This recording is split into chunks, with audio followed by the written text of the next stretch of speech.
Good evening and welcome to the Montebello City Council meeting of October 25th. I'd like to call this meeting to order at 6:02 p.m. Mr. City Clerk, can you please call roll?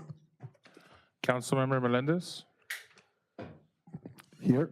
Councilmember Tamayo, Here. Mayor Pro Tem Peralta, Present. Councilmember Jimenez, Mayor Torres. Here. Thank you very much, Mr. Clerk. This evening, we have two matters on closed session. Item number one, conference with legal counsel, existing litigation under Government Code Section 54956.9, Sections D1, Vernon Creswell versus the City of Montebello. Number two, conference with labor negotiators under Government Code Section 54957.6 regarding Smart TD. Mr. City Attorney, if you can please read the statement of public comments on closed session items. Yes, anyone who wishes to address the City Council on those two items at this time should step forward or fill out a card. I don't see anyone moving forward to the front. Mr. City Clerk, do we have any requests for speakers? No speaker cards. With that, Mr. Mayor, it's appropriate to recess into closed session. Thank you, Mr. City Attorney. We'll recess into closed session at 6:03 p.m.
Before we resume the meeting, I would like to take a vote of my colleagues to suspend the rules that usually mean that we wait until 7 p.m. to start our regular session, so we can start with some of the presentations that we have this evening for MCAP and the inclusionary housing presentation.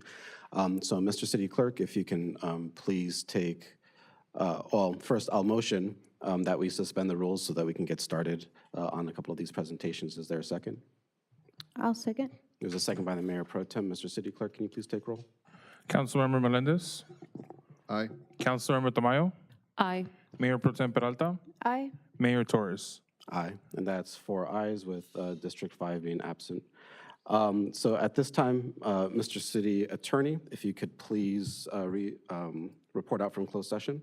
Yes, thank you very much, Mr. Mayor and members of the City Council. The record should reflect that the City Council, with 4 members that are present this evening in closed session, that Councilmember Jimenez was absent, that the 2 items that were discussed in closed session were announced prior to recessing into closed session, and the following is my report. On item number 1, conference with legal counsel, existing litigation, the City Council gave direction to staff regarding the possible resolution of that matter. There was no action that needs to be reported at this time, and that was unanimous direction provided to Mr. Razo. On item number 2, a conference with labor negotiator, a briefing was provided to the City Council. There was no action taken, and there's nothing to be reported this evening, Mr. Mayor. And that concludes my report from closed session. It's appropriate to continue with the open portion of the meeting at this time. Thank you, Mr. City Attorney. For our invocation this evening, we'll have Mr. Matanga, our City Treasurer, and for our Pledge of Allegiance, our City Clerk, Mr. Jimenez. If you will please stand.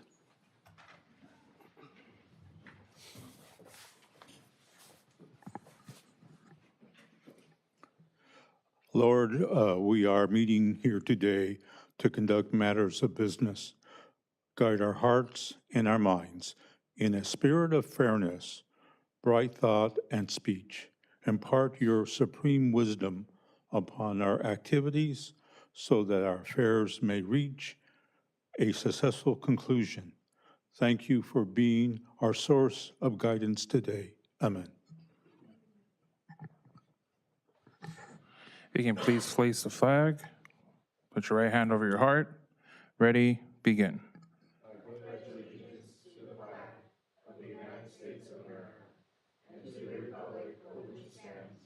One nation, under God, indivisible, liberty and justice for all.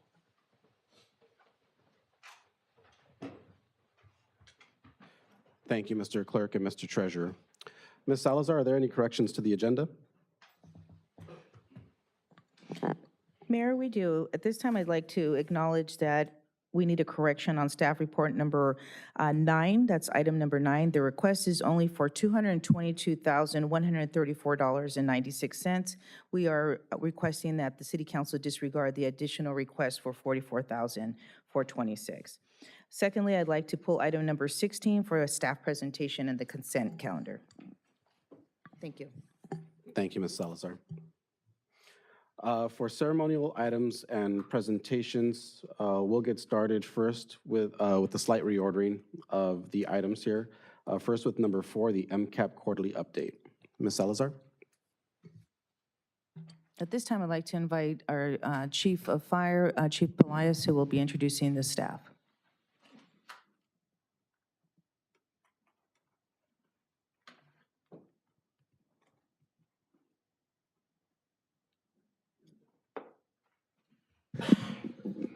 Good evening, Mayor, members of the City Council. I'm going to invite MCAP up to do their quarterly update. We changed it up a little bit, and we'll be changing it up every quarter. I think you'll like the presentation you're going to see today.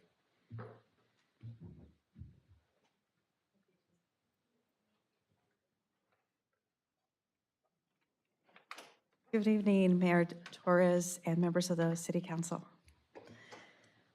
So today we're going to present you the MCAP report, and thank you so much for inviting us to do this. We're going to highlight a few things that we have for this quarter. I'm going to start with the MCAP, the quarterly report for MCAP. And then afterwards, I'll have my colleagues behind me. They're going to introduce and they're going to present too. For MCAP quarterly report, We have, for this quarter, we had 17 new clients. We had 66 interactions. We had, sorry, I can't even see the male and gender, mostly. Thank you. Oh, thank you, sorry about that.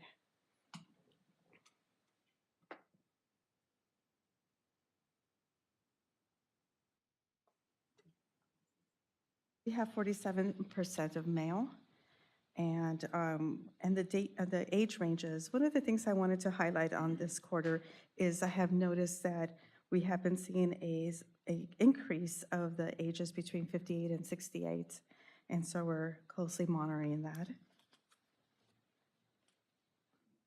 And I'm going to go ahead and switch it to the encampment resolution grant with Jonathan. Good evening, Mayor Torres and members of the City Council. So our fire department MCAP team was awarded $1.3 million for addressing homelessness in the Rio Hondo River path that is on the east side of the city.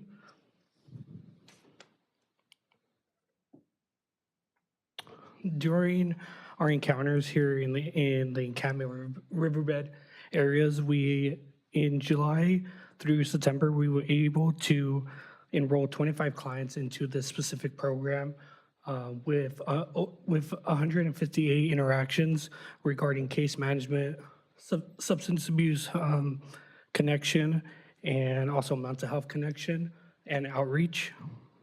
We were able to provide 3 temporary motel stays, and we were able to permanently house 4 clients and 5 in interim housing sites.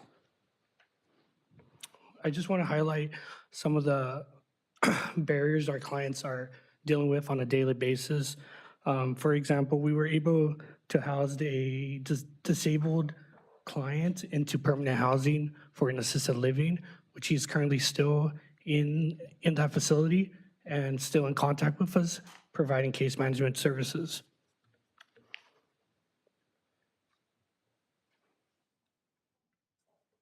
Here's an example of an encampment inside the riverbed under Whittier Bridge, which in partnership with our Montebello Police Met team, we were able to clean up.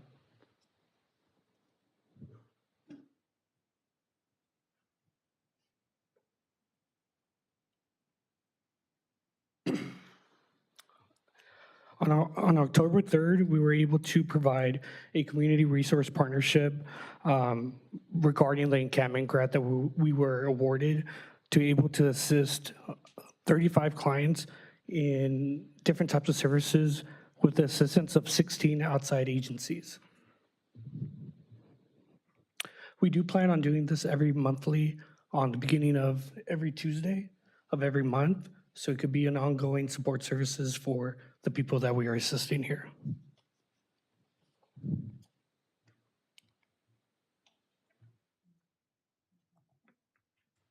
Going to go ahead and introduce our colleague Angela Leone regarding our landlord engagement.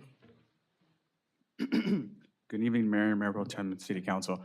Sorry, I wasn't cool enough to have my own slide, but I just wanted to present to you one of our initiatives that we have here with the fire department. Is called the You Are Home Initiative. And this is pretty much our engagement, our interest to engage with local landlords to increase our permanent housing opportunities for our homeless participants. Majority of our participants want to stay in Montebello, as you know, a lot of them are born and raised and are very staple to this community. So we want to, and what we do is engage local landlords just to educate them about the incentives and advantages in working with rental subsidy programs that offer, 1-2 years rental assistance, holding fees, security deposits, whatnot. Especially our team too, that provides retention services to make sure that they stay housed. So just wanted to provide a little more insight. We currently have about 8 landlords, about 3 here in Montebello that are participating with our MCAP program, that are taking our participants at Operation Stay Safe. So if you think about it, it's just a revolving circle, right? We have our outreach department, we have our interim home housing, which is Operation Stay Safe, and then you have our landlords. So it's a pretty much smooth process in getting our participants from point A to point B to point C. So it's very important that we engage with our landlords and have and secure housing for our participants. And yeah, that's about it. Thank you.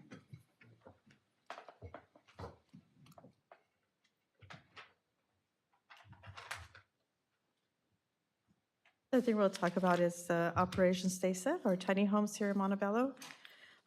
Currently, we have 30 tiny homes, and we have, it says 50, but currently we have about almost 60 people on the waiting list.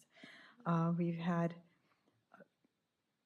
20, actually, right now it's 28 people that we have in the tiny homes, and we've been, they just got, what's the word? We're going to put them in, we're going to put 2 more people in pretty soon. And just let you know that Alicata is the on-site management provider. And our goal is to serve 120 people per year.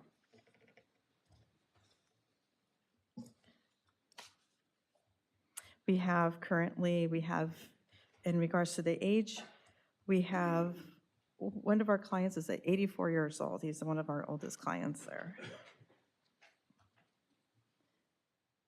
Currently we have 8 female, 19 male. And let's see, and I think I mentioned the housing part. We've housed 19 people 6 people this quarter.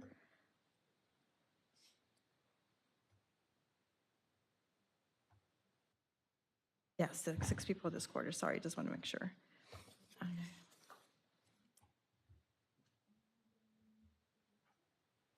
And then we just still have the coming soon that, thing that Jonathan talked about last week about it's the, what is it called again?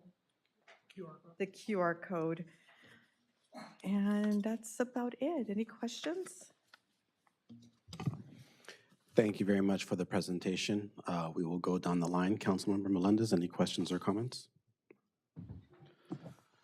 Just as always, thank you for all the work that you all do. I don't know if you all ever take a day off. It seems like I see you guys all the time, every hour, at nights, in the morning, doing the great work. And it's tough work, challenging work, but extremely appreciative of everything that you all do.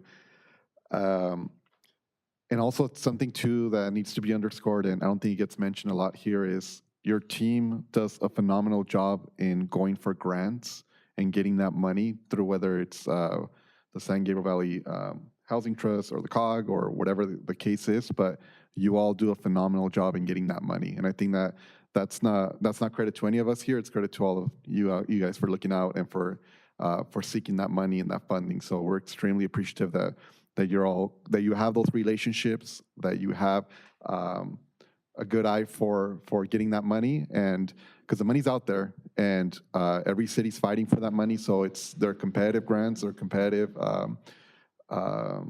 applications, so you're all doing an amazing job getting us a lot of money. Just curious to, like slide number 8,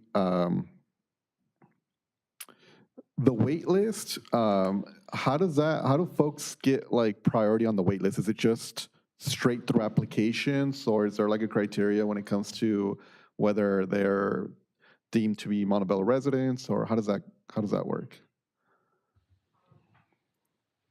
So in order for them, because we're the gatekeepers for the tiny homes, and what we do is, so we do the assessment. Each person is different in the assessment. But we'd like to they have to become our clients, because even after they get housed, let's say through tiny homes, we still continue to follow up with them. So we like to keep them in our program. So once we do the assessment, we put them on the list. So that's everyone across the board. They have to have some kind of tie. Sometimes they'll tell us like, oh yes, and we take the word for it. So if they say that I came to school here or I lived here once, that's fine. We would put them on the list.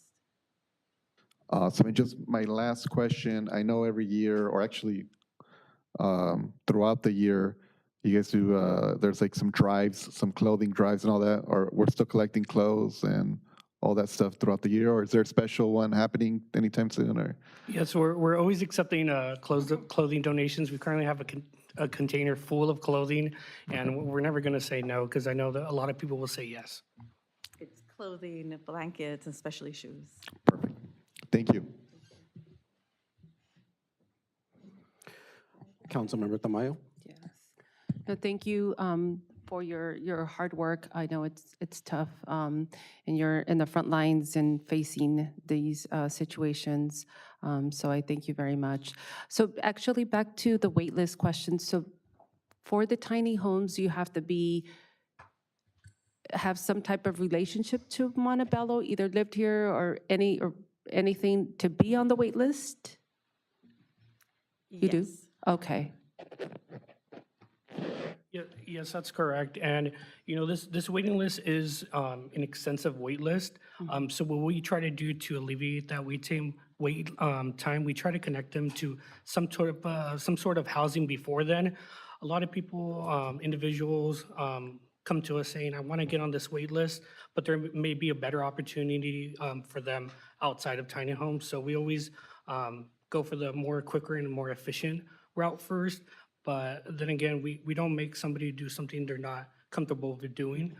So if they do want to stay in the waiting list, then that's something that we could do for them as well. Okay. Thank you. We still continue to do the case management part with them. Oh,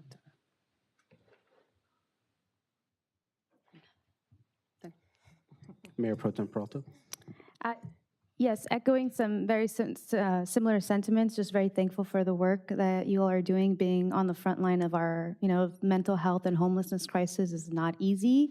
And I think the numbers show that, right? The number of interactions, I think it was at 158 for 25 enrollments, really showcases how difficult it is for people that are on the streets to feel that confidence and trust to actually take on those services. And I think that's something that a lot of people just don't understand, and the difficulty behind earning that trust and actually having these individuals accept assistance. I also thought that the number of, in the age group of, I think it's the highest number of individuals right now is 11 between the ages of 16 and 24. I think that's really shocking but not surprising. And I think it really, on a policy level and on a council level, showcases the need for us to be more involved with our school district, be able to create better partnerships to ensure that we have strong programming for children in our city, to ensure that they don't go down that road of becoming homeless. So I do appreciate those figures and the hard work that you all are doing, being on the front lines. And just a couple of questions here. In regards to, I know that through the hard work of being able to get more grant funding, there is going to be a second team of MCAP. What is the progress behind that second team coming to fruition? So we did hire one. We put out the position again for another. So it's another case manager, but we do have one case manager. She wasn't with us today. She couldn't be here today. Her name is Rosemary Quintero. Perfect. So it's So one, you'll get to see her next quarter. so one hired and then one still out Yes. for to be hired. And just in regards to kind of understanding their duties, does it fall basically in line with what you both do, but just more on the night basis, night shift? So it's getting it all together. We're trying to still figure out what time to go for the evenings, during the day, extend our hours, or also extend the weekends too. Okay, great. And then I had one more question here. Give me 1 second. Oh, what is the transition period, or how long are individuals being housed in the tiny homes, and what does that projected transition of them being given a different housing opportunity?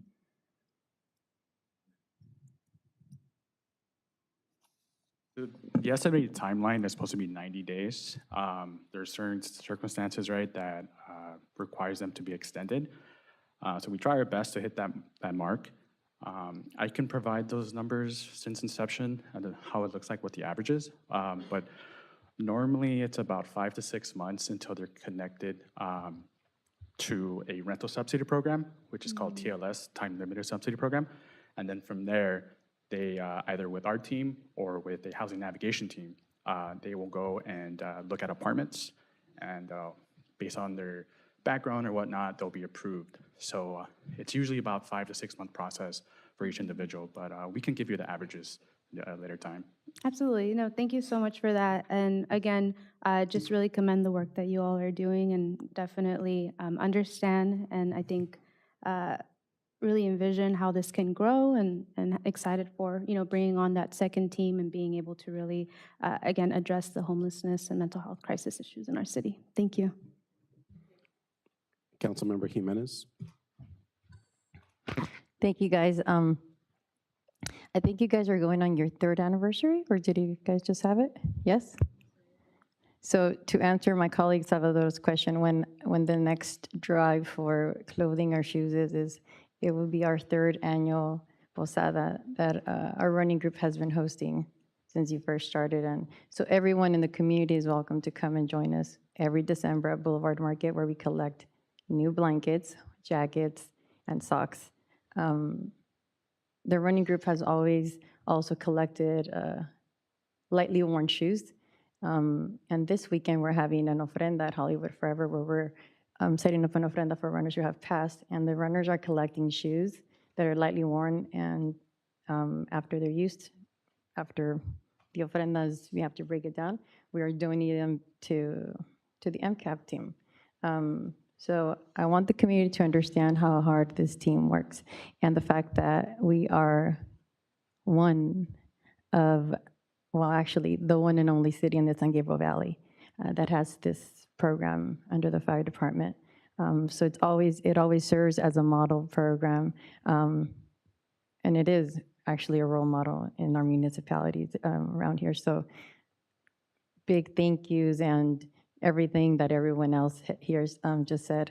And again, if anyone ever wants to, it's not just clothing, it is shoes, because I know, Sandra, we've spoken several times where a lot of these, our homeless population are running around with infected feet because they're not wearing shoes and they're not wearing socks. So I'm gonna invite you all for December, because we are planning our 4th annual posada, which is a blanket and jacket and lightly worn shoes and new sock drive with Run Montebello Run for the MCAP team. Thank you guys for everything you do.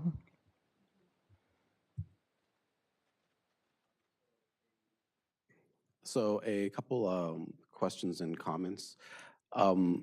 Within these numbers, maybe in the future or in a report to council, if we can get what the long-term success rate of these individuals that we transfer into permanent housing is, I think at this point the facilities have been open for about a year, not counting that transition period that we experienced over the summer and that ramp up. So I would imagine that we're starting to get some of that data rolling in. So I think that would be helpful to see who's staying with that program long-term, who's perhaps dropping out, and any kind of data or metrics as to the differences in those outcomes. In one of these slides, it was noted that you guys were able to do a bit of a trash cleanup under one of the underpasses. How was that conducted? Was that your team specifically, or was that in conjunction with the county? Yes, so under that underpass under Whittier Boulevard, there was an individual living there with transient footwork in there. We were able to assist with Montebello Met Team to assist that individual. Unfortunately, there has been some hills we have to climb regarding who's in charge of that area under the Whittier Pass. So that was actually in partnership with our Montebello Met Team that was able to take all those items out and provide it in conjunction with, I believe, our Public Works to clean that area out. Okay. I would be happy, Ms. Salazar and team, to collaborate with you guys on trying to find a more regular solution for doing these kinds of cleanups. a couple years ago when I was bringing a lot of attention to the things that were happening off of Bluff Road and along the Rio Hondo Channel. I was able to have a pretty comprehensive meeting with a lot of different county representatives that were very excited to hear that we wanted to have something done along those lines there. So whether they be quarterly cleanups or checkups, I know from a recent report of a resident down in the area that debris is starting to build up again. So perhaps after this meeting, Ms. Salazar, we can all follow up together and see if we can establish a more regular schedule, because it's been a while since I went down there to see any kind of progress, but I definitely am. These photos look familiar, the befores and afters, and so hopefully we can keep it looking much more as the after photo with much more regular check-ins, and doing that with the help of our county partners. But great job for, taking this on your shoulders and getting the area cleaned up. Once we house them, is to clean up to the area. If you can repeat that one more time into the microphone. Sorry, part of the encampment grant is also once we house, individuals in the encampment, it's also a responsibility to have it cleaned up. Okay, perfect.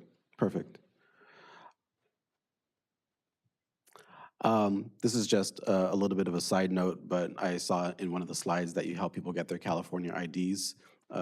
Over and over again, there's a study that comes to mind about just how difficult it is to be in lower socioeconomic classes without a bank account, without an ID, and the main difference just being time, right? The time to get a check cash, the ability to get a cell phone, the ability to withdraw money.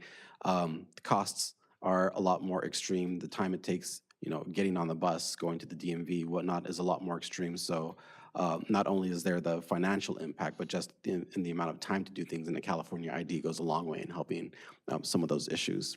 So that's well noted.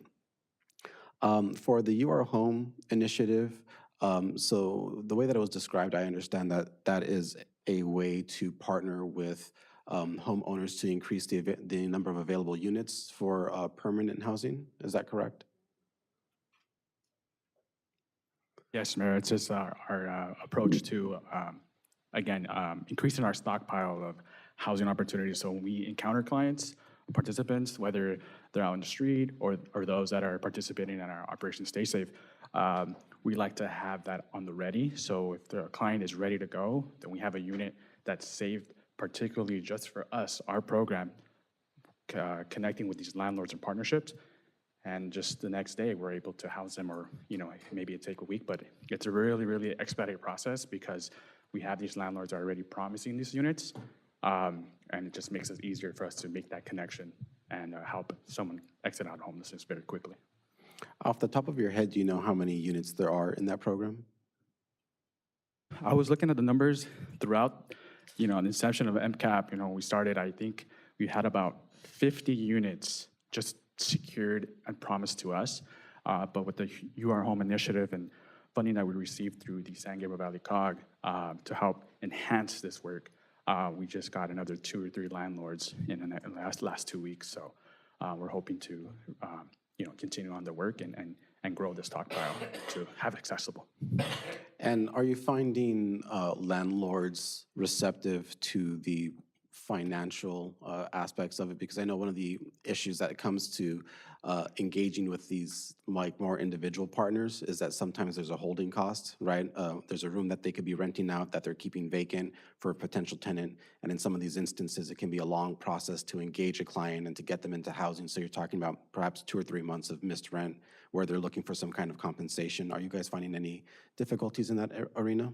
I would say it's fairly recent, and I'm glad you brought that up because with the funding that we received through the San Gabriel Valley COG, that's primarily what it's for, because we just recently encountered that because a lot of participants are now getting vouchers. So whatever housing authority they get it from, it takes about 2 months, right? So they do inspection, they have to, agree and negotiate on the price. So that's a 2-3 months long process. So with this funding, it helps us secure and hold those units to make sure that we have it ready for our participants. And would the 60 people on the waiting list qualify for those units, or would they be going first into the tiny homes and then transitioning into the You Are Home units? Like my colleagues mentioned, you know, if an opportunity arises where they don't have to go to the tiny homes, we can connect them to some type of rental subsidy program or prevention program. Those units are available to them as well. Thank you. Three more things. One, I noticed in the slide that it states that we have the goal of addressing 120 plus clients a year. I believe that's in reference to the tiny homes, with kind of the idea with 30 homes, 90 days move out, 4 quarters gets you to your 120. Seeing that the difficulties are not so much getting them into the tiny homes, but the pipeline that leaves out of there into more permanent housing solutions. Just for future presentations, I think, you know, we should start adjusting that number to just kind of like really crystallize and understand like what we're really achieving. You know, I mean, definitely keeping the goal in mind, but saying like, hey, if it's taking 4, 5, 6 months to move some of these folks out, you know, like what are, you know, our realistic objectives here? Because I think I want to be fair to the work that you're doing and realistic as we move forward on this. On one of the later slides, did it say that we have yet to go live with the QR code for reporting? Yes, we're currently working with our fire administration and our IT department to fully make sure it uploads on the site appropriately, so that way residents and even people driving by the city could go ahead and make that referral to us. I mean, as a service organization, features like this are definitely a value add to the community in terms of the way that they perceive us and the way that they can engage with our services. Ms. Salazar, if there's a way to incorporate this into the My Montebello app, because I've been able to use the website before. I don't know if anyone got my complaints over the last couple times, but it's been really nice and convenient to know that as you're driving the streets, as you're walking along the parks, if you see something that you want to report and connect someone to services, that you're able to do so on the spot without having to try and find a number, or, you know, perhaps sometimes phones are closed after hours. So that data getting registered, right? That geolocation data and everything else. Please feel free to blast us with all kinds of info when this goes live and when it's ready. And then also if it's available, if we're able to incorporate it into the My Montebello app, that would be really great. I'd like to make a quick note that and request with the consent of my colleagues, so I think we'll agree, that if we could send some of this information to Senator Susan Rubio. I saw her at a recent event and spoke with her and talked about our tiny homes projects, and she was very interested in hearing about the success that we're having. So I think there was a presentation that was a few weeks ago or a couple months ago that had a lot of like really more detailed information, and this is a great update to that. So if we could get that over to her office, that'd be excellent. And my final question is a question from my colleagues asked if Montebello residents are prioritized or if this is exclusively for Montebello residents, and the answer was yes. I just wanted to confirm that that complies with the provisions of the grant that we're getting from the COG, that we can restrict units just to Montebello residents, or does the COG have the understanding that we're going to be serving, you know, surrounding communities if they're approached us, if there's kind of like a, you know, open door policy?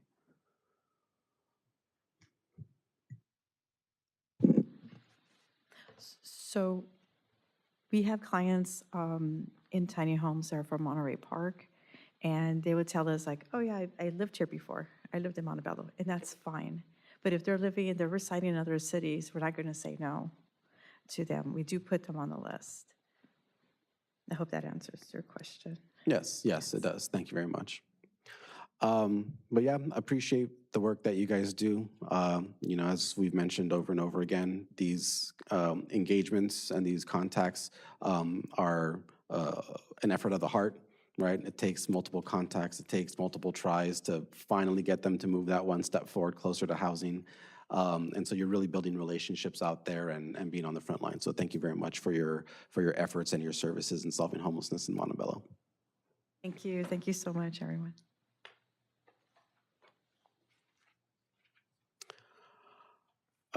Ms. Tamayo, at this time, is your commissioner present? She is. I think we can go to the presentation portion for your new commissioner at this time. Okay. Then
Thank you.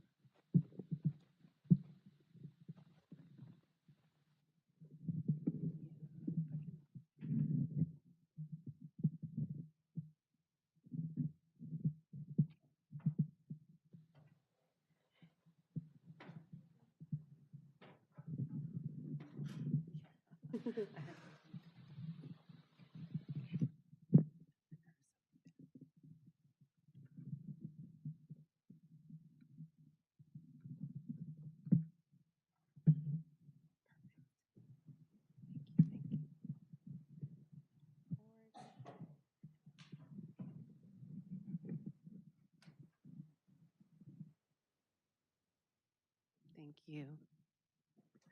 So I would like to bring up Mia Flores.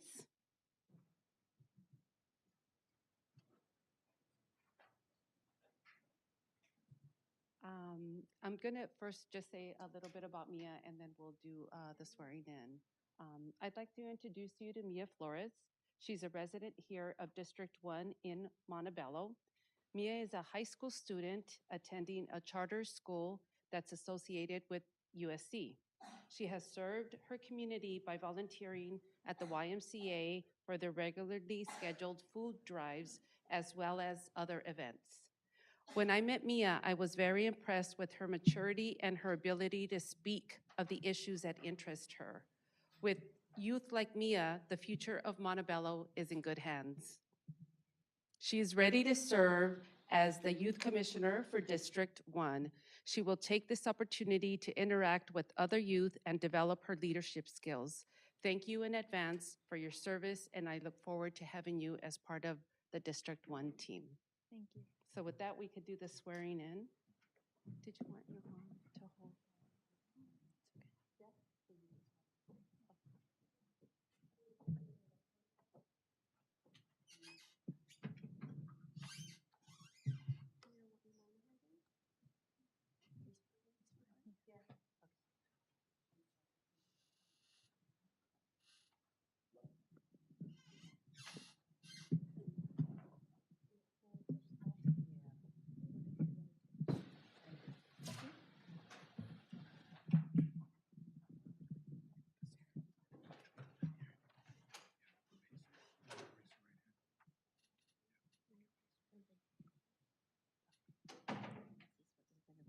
And Mia, if you can repeat after me.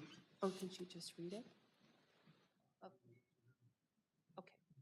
I, Mia Flores, I, Mia Flores, do solemnly swear do solemnly swear that I will support and defend that I will support and defend the Constitution of the United States the Constitution of the United States and the Constitution of the State of California and the Constitution of the State of California against all enemies, foreign and domestic, against all enemies, foreign and domestic, that I will bear true faith that I will bear true faith and allegiance to the Constitution and allegiance to the Constitution of the United States of the United States and the Constitution of the State of California, and the Constitution of the State of California, that I will take this obligation freely that I will take this obligation freely without any mental reservation without any mental reservation or purpose of evasion, or purpose of evasion, and that I will well and faithfully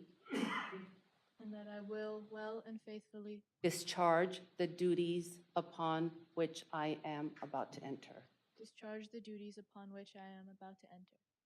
Congratulations. Hold on, I have some.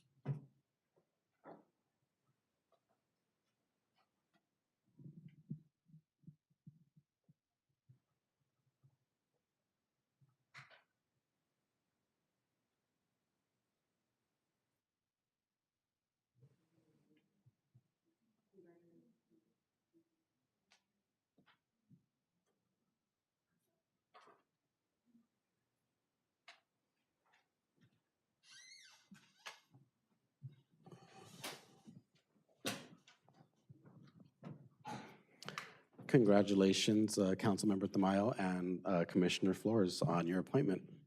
Looking forward to your service. Very quickly, before moving on to the next item, I just wanted to note for the minutes and for the record, Councilmember Jimenez's attendance at 6:46 p.m. If we can, Ms. Salazar, move on to the inclusionary housing presentation. Yes, Mayor, I'd like to invite Julie Cooper of Economic and Planning Systems for this presentation. Thank you.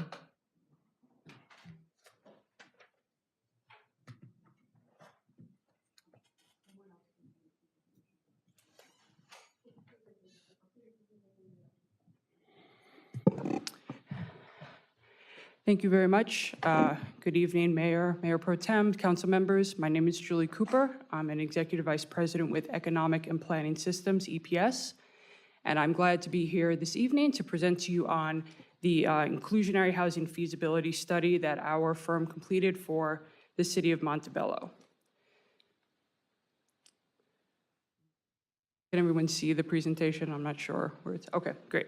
So I have a presentation to provide, and then we'll be happy to answer questions, go over the background on the study, talk a bit about what inclusionary housing is, and then review our market research, our feasibility analysis and findings, and our recommendations. So just to introduce ourselves and the study, Economic and Planning Systems is a land use economics consulting firm headquartered in Oakland with offices in Los Angeles, Sacramento, and Denver. We are involved in all aspects of the economics of urban planning and land use development, and we have a long history in supporting jurisdictions, cities, and counties on the development of affordable housing policies and programs, including inclusionary housing programs, which we've worked on in dozens of cities and counties across the state and the country. This study specifically was commissioned by the San Gabriel Valley COG through their REAP-funded Affordable Housing Incubator. We completed a study, city-specific inclusionary housing feasibility studies for 4 cities in the COG, including Montebello, as well as a regional inclusionary housing evaluation for the COG region in general, which is in the process of being completed. Regarding the project timeline, we kicked the project off in August of 2022, meeting with city staff to discuss the parameters of the study. We conducted market research through the last quarter, basically, of 2022, and then conducted our feasibility analysis in the first half of this year and delivered our final feasibility report to the city in July of 2023. So I'm sure that most, if not all of you, have some concept of what inclusionary housing is. So I'll just give a brief overview to make sure that we're all kind of on the same page. So inclusionary housing is a program that cities can adopt that requires new market rate residential development projects to provide some portion of their units as affordable to lower income households as defined by the state's Housing and Community Development Department, or HCD. Some of you may remember that there was a point in time in which it was not allowed to have an inclusionary requirement on rental projects. However, state law has since been clarified through AB 1505 to confirm that inclusionary requirements can be levied on both both rental and for sale residential developments. The law does require that an inclusionary housing program offer an alternative means of compliance, so another way that a developer can meet the requirement without providing units on site. The most common alternative means of compliance that many cities adopt is an in lieu fee, so a fee that a developer can pay instead of providing the units. Often this fee is set so that it as closely as possible matches the actual subsidy that's needed to support the development of affordable unit, so that when the fee is paid, it's something that the city can sort of easily turn around and use to support the development of affordable units elsewhere in the city. Why have an inclusionary housing program? Several reasons. Because of the way that inclusionary housing works, as you are growing your overall housing inventory, you're growing your affordable inventory at the same time.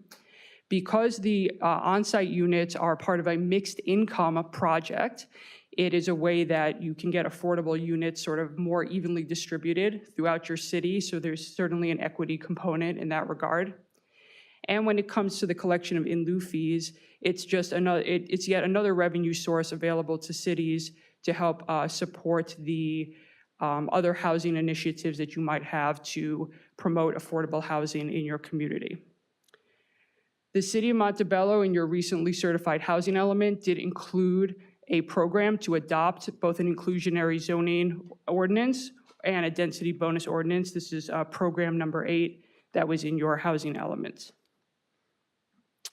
Now I just want to review somewhat quickly the housing market conditions that we looked at to inform our study and our recommendations to the city. So this is a table that I'm sure many of you are very familiar with, which is your regional housing needs allocation number, or RHNA number, for the 6-cycle housing element. So the City of Montebello has had to zone for approximately 5,200 new units to be built through 2029. Almost half of those are targeted to be for above moderate households, but about a third of them, or a little more than a third, are targeted to be affordable to low, very low, and extremely low income households. So definitely there is a need for promoting the development of affordable housing in the city.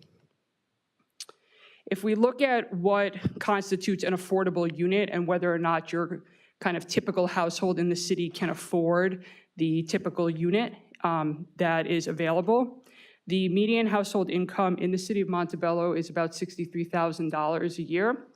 And your average household size is a little over 3 persons per household. Based on the state income limits put out by HCD for Los Angeles County, given the household size and median income, the average household in your community would actually be considered a low-income household and would qualify for a deed-restricted low-income housing unit. We also look at what is considered affordable for a typical household, which is 30% of your income to be spent on housing costs. And given what we see as the median sale price and median rents, both regionally and in the City of Montebello itself, as it stands now, your typical market rate housing unit is actually not affordable to your typical household in the city. So again, that further underlines that there is certainly a need for a variety of housing at different income levels in this community, as there are for communities throughout the region and the state. Regarding development in the city itself, data from the city staff indicated that the city's permitted about 200 housing units since 2018, or rather between 2018 and 2022. This included a mix of multifamily, single-family, and accessory dwelling units. There is another 200 apartment units that we understand are under review at this time. And as part of the housing element process and just general planning processes, the city's identified several large sites that can accommodate future housing capacity, including, of course, that capacity that's part of your RHNA. This includes, for instance, your Montebello Hills specific plan, which has the capacity to add about 1,200 new housing units. We also know that the city is working on a downtown specific plan, which is sort of the focus area for a lot of the new housing and probably a lot of the new denser housing that you might expect to see in the city in the coming years. Okay, so moving on to the math part of the presentation. So when we talk about a feasibility analysis, the question that we're trying to answer is whether or not a market rate project, a market rate residential project, can achieve a return on investment that would be high enough that a developer would go forward with investing in it. We all understand that real estate is a market-driven endeavor, and there's lots of opportunities for investors and for developers to invest their capital. And so they are going to be looking for a project to meet certain thresholds of return in order to decide to move forward with a particular project. For the purposes of this analysis, the way that we define that sufficient return at which we would say, okay, this is a feasible project, this is a project that's likely to move forward, is through using two industry standard metrics, and there's many other metrics besides these two, but these are the two that we use in our analysis. For rental projects, the metric is called yield on cost, and that's simply the net operating income of a project, which is rents collected minus operating expenses, and that's divided by the cost to develop the project overall. In the LA County market right now, or just the general LA market, we see that a minimum yield on cost of 5.5% is required for a project to be considered feasible. On the for sale side, because for sale projects aren't generating annual income, but just a one-time sale price, the metric we use is a profit margin. So the profit margin is the profit, which is sale price minus cost, divided by cost. So again, in the LA market, where developers are typically looking for at least a 15% profit margin to move forward with a for sale market rate project. So we, in order to calculate these feasibility metrics, we developed several development pro formas or financial models for a variety of prototype housing projects that are likely to be developed in the city. And in a couple of slides, I'll show what those specific prototypes were. And we used market assumptions around cost to develop and likely rents and sale prices to see whether or not the prototype projects, which is to represent kind of an average project in the city, can achieve these feasibility thresholds. So why do we conduct this feasibility analysis for an inclusionary housing program? Because it's not, in most cases, legally required to do so in order to adopt such a program. However, inclusionary housing programs do represent a cost on development, whether that's because a developer is subsidizing the affordable units that are provided on site because they cost the same to build as the market rate units, or if they're paying a fee, that's an extra development cost that they're bearing. And so the decrease in value or increase in cost that's related to an inclusionary requirement does have the potential to push any given project into infeasibility. And inclusionary housing programs are only effective if market rate development is happening because the affordable units come along with the market rate units. So cities really have to walk this line to both adopt a policy that helps to promote your goals for producing affordable units, but also the fact that you want to produce housing in general in your city. And so that's why we do this analysis, so that we can help you to identify, is there a right-sized program that will allow you to strike that balance? So as I mentioned, we developed several prototype products to analyze for the feasibility analysis. And these were developed in discussion with city staff and also based on our research on the market in Montebello and in the larger San Gabriel Valley region. So we have two multifamily products. One is a rental product, so that's your sort of typical apartment rental project, and that we assume is being developed at a density of 60 units per acre. We also have a for sale multifamily product or a condominium product, also developed at the same density. And then we have two single family type products. One is a sort of middle density, 25 units an acre project. That's kind of like your attached townhome project. And then the other is perhaps your more typical detached single family home product developed at 10 units an acre. And so the last line of this table you see are the assumed rents and sale prices that we used in the model. These represent what we would estimate to be the rents or prices for new product in the city. So it's going to look a little bit on the high side, perhaps, compared to what you see kind of generally in the market, but that's because we are assuming that new projects are going to achieve the highest kind of top of market rents or sale prices, and those are the projects that are going to be subject to the inclusionary housing requirements. So this table shows the results of our feasibility analysis. So you can see we're showing our assumed development costs per unit, and there's more detail on how we got to these costs in the feasibility report. And then there's the net operating income or the sale price that we assumed for each of these prototypes. So as shown here, our two single-family prototypes, our attached townhome and detached single-family home products, do achieve that 15% profit margin at least. So these are products that are likely to be feasibly developed in the city. Furthermore, you can see that the townhome product actually achieves a profit margin well over the 15% on average, we assume. And so that's a type of project that we think could bear the additional cost of an inclusionary requirement and still be feasibly developed. On the multifamily side, we do not see that either of these prototypes, either the rental or for sale prototype, achieves the minimum feasibility threshold.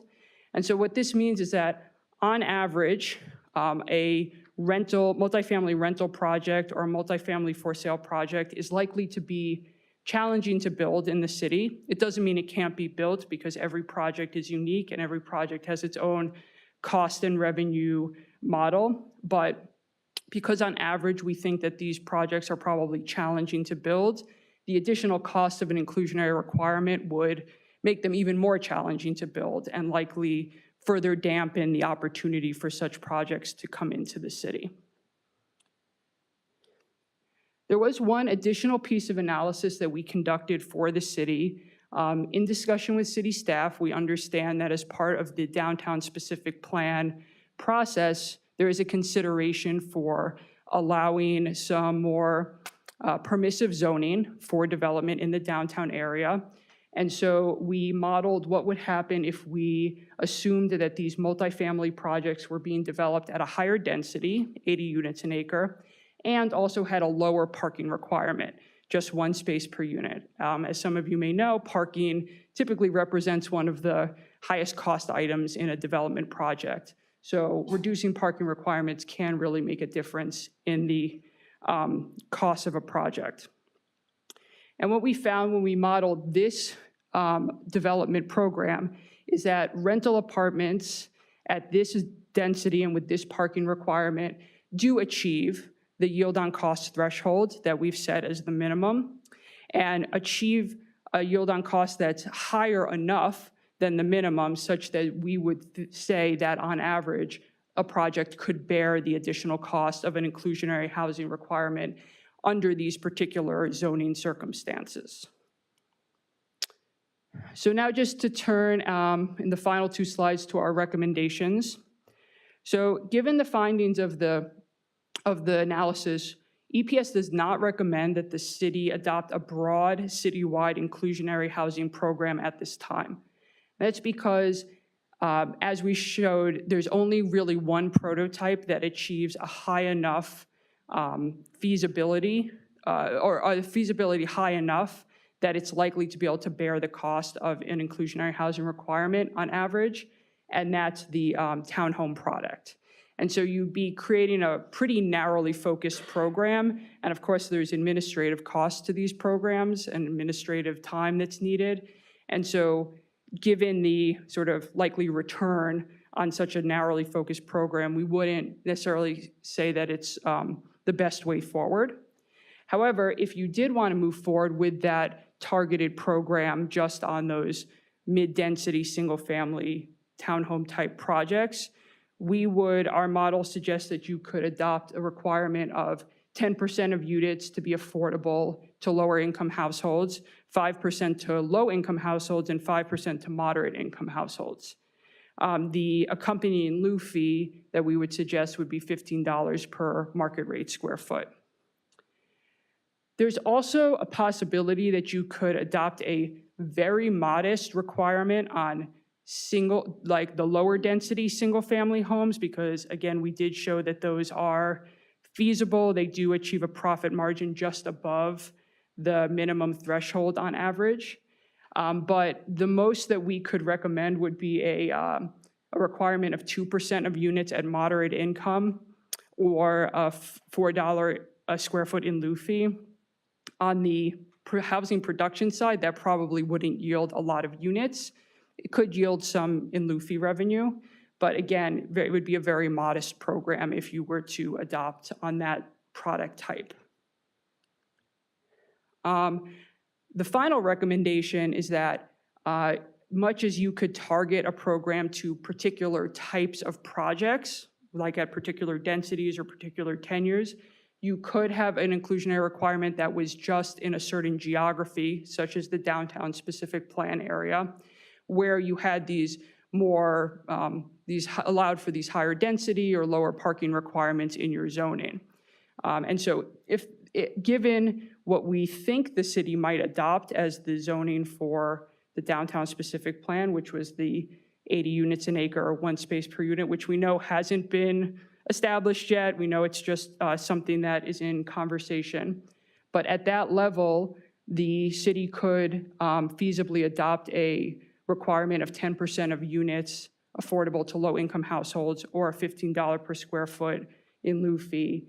And again, in that situation, that could be a feasible project for units in those particular areas.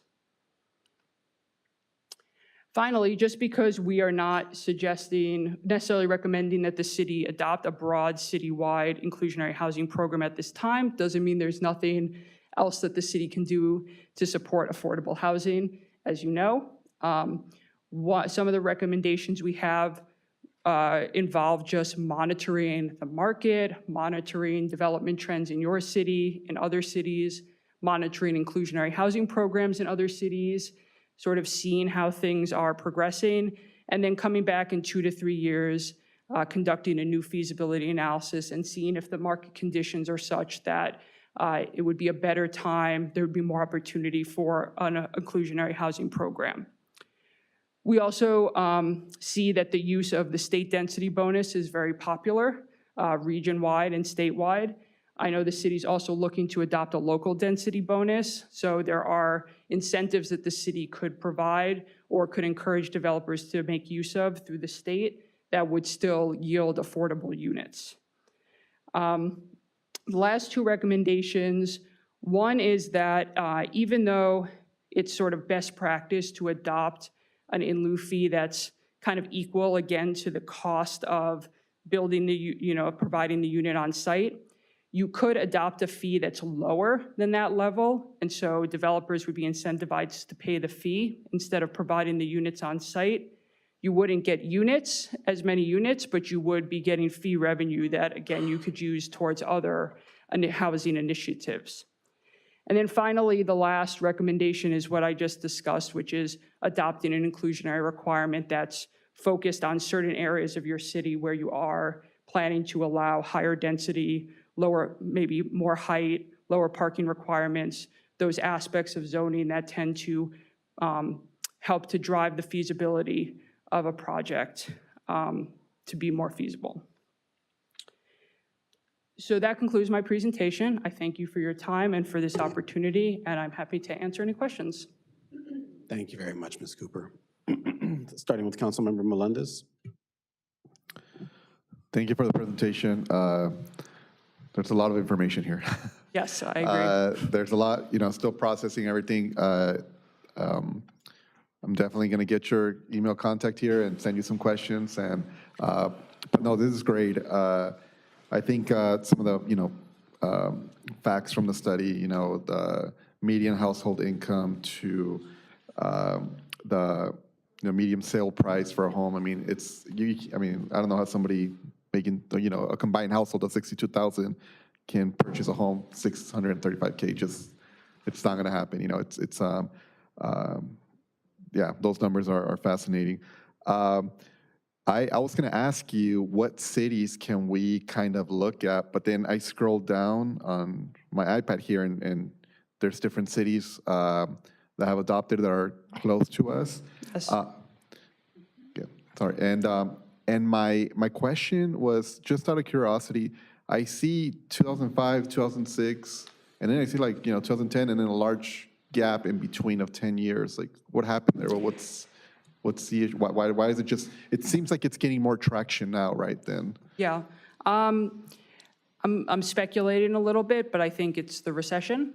There are some cities actually that had inclusionary housing requirements that suspended them during the recession, so post-2008, that aren't necessarily on this list, like Duarte is an example, Whittier is an example. They both had inclusionary housing programs that were suspended in the kind of late aughts, early tens.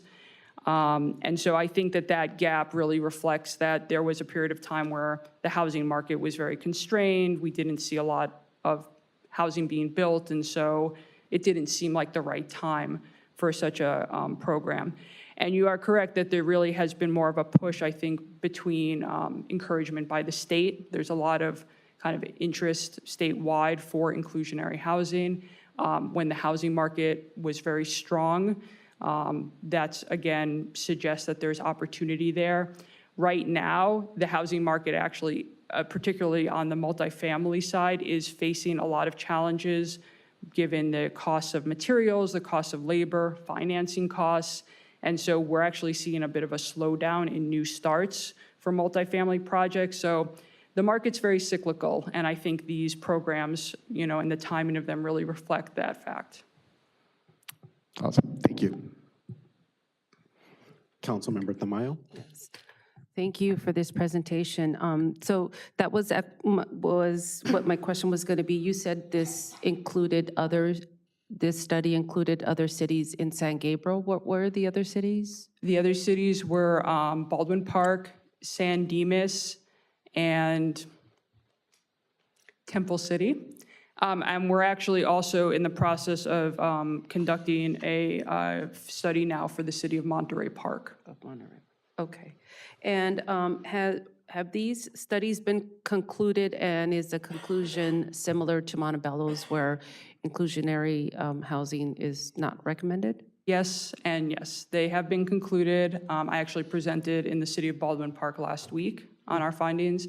And yes, our findings were very similar across the cities. I would say actually one thing that's unique about Montebello is the consideration that we made of your downtown specific plan area and that potential opportunity. We sort of talked with the other cities about the fact that you could have a geographically targeted program, but yours was the only city where we actually sort of modeled what that could look like given the potential zoning that, you know, is under consideration. Okay, thank you. But thank you. I think you definitely discussed different opportunities for the city to do some type of inclusionary housing in different ways. So definitely to be discussed. Thank you. Thank you. Mayor Pro Tem Peralta? Yes, first of all, I just want to say thank you so much for the presentation. Inclusionary housing is something that I've talked about to the community through council orals early from 2020, and I believe Mayor Torres is something that has also discussed in ways that how the city can begin looking at that. I think as a representative, you have to really weigh out your interests, right? Like you have obviously developers looking to build units in your community, but then you also have a community that is being pushed out. And I think we all have really felt that sentiment from residents in Montebello saying it's becoming unaffordable. We were raised here, now we can't even afford to rent or buy a property in this city. And so how does a representative weigh out those interests? And I definitely understand that in this feasibility study, it is primarily looking more on, the interest of a developer and how feasible it is for them to come into your city and be able to build units. I think that as council, we need to definitely weigh those interests and discuss them more, because at the end of the day, we also need to be proactive at looking at ways of how we develop affordable housing. At the end of the day, we're building housing, and it's for folks from the outside coming in and not necessarily prioritizing those from Montebello to be able to afford, invest, and live in this community. I would like to open up the opportunity for my colleagues to do a study session about how we can go about being strategic in implementing some form of an inclusionary housing ordinance for the city of Montebello. And I do appreciate the recommendations of understanding a lot of it is not feasible, but here's a list of recommendations, whether it's targeted, whether it's in lieu fees, that we can begin looking at as on a broader spectrum as we move forward throughout the years, potentially expanding and adopting something a little bit more different. But that is something that I would like to bring forward as far as a study session to look at this a little bit more closely, because I would like the city to adopt some sort of inclusionary housing ordinance that is beneficial to our residents, but at the same time, in a way feasible to developers.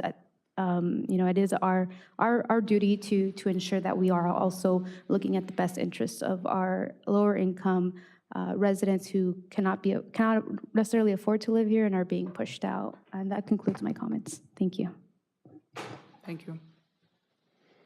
Councilmember Jimenez.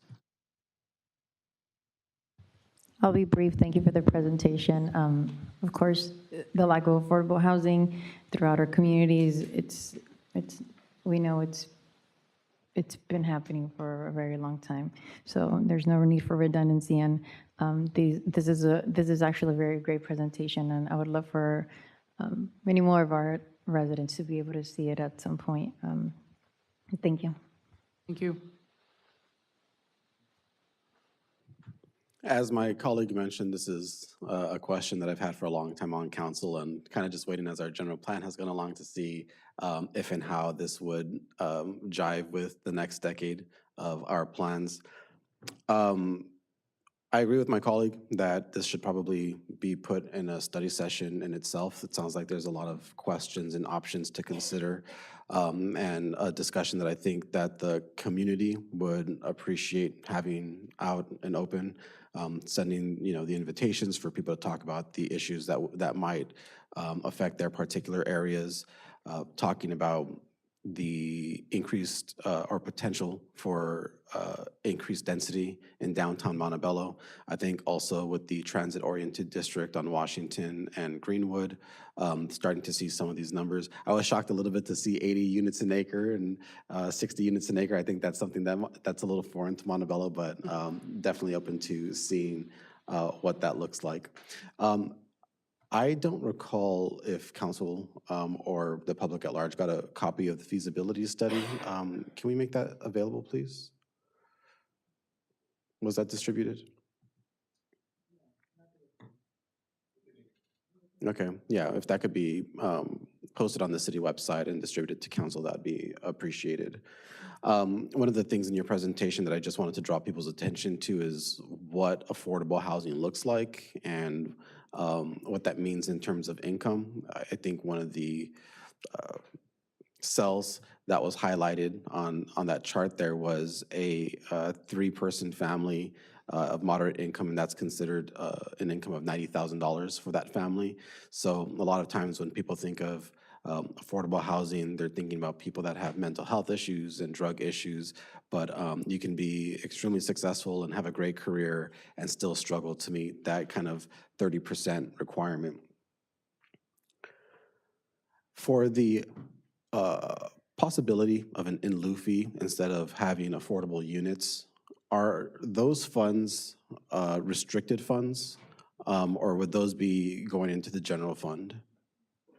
Typically, they go into some sort of housing trust fund that maybe the city already has or that the city might set up, and they are supposed to be targeted towards housing production and preservation.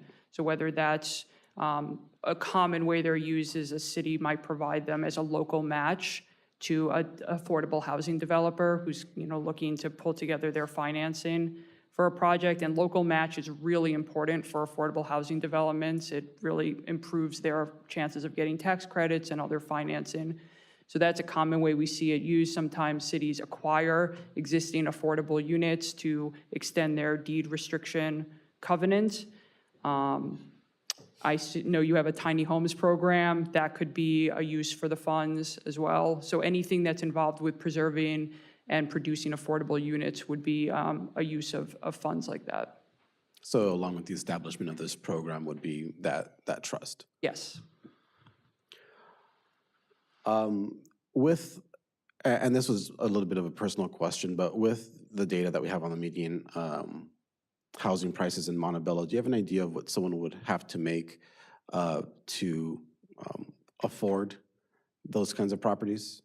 I have that data. I don't have it on me right now, but we did do that assessment, so it's something I can definitely share later, but I don't have it kind of right at the top of my head.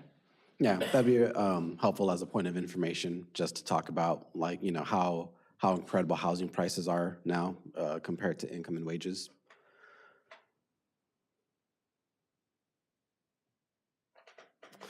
You mentioned that the study considered increased densities in the downtown area. Did it consider increased densities in the transit-oriented district or a potential transit-oriented district? I think that, and Monica can answer this better than I can, but I think the idea was what we were modeling for the downtown is something that could also potentially be considered for the transit-oriented. We talked about it in the context of downtown, but conceptually, it would likely, we'd be thinking about it the same way. So we didn't do a separate analysis, but we think that that analysis would still be relevant. Okay. One of the slides that you had talked about different tranches of units, apartments for sale, for lease, townhomes, single-family homes. It had some assumptions on construction costs and what it would mean for feasibility.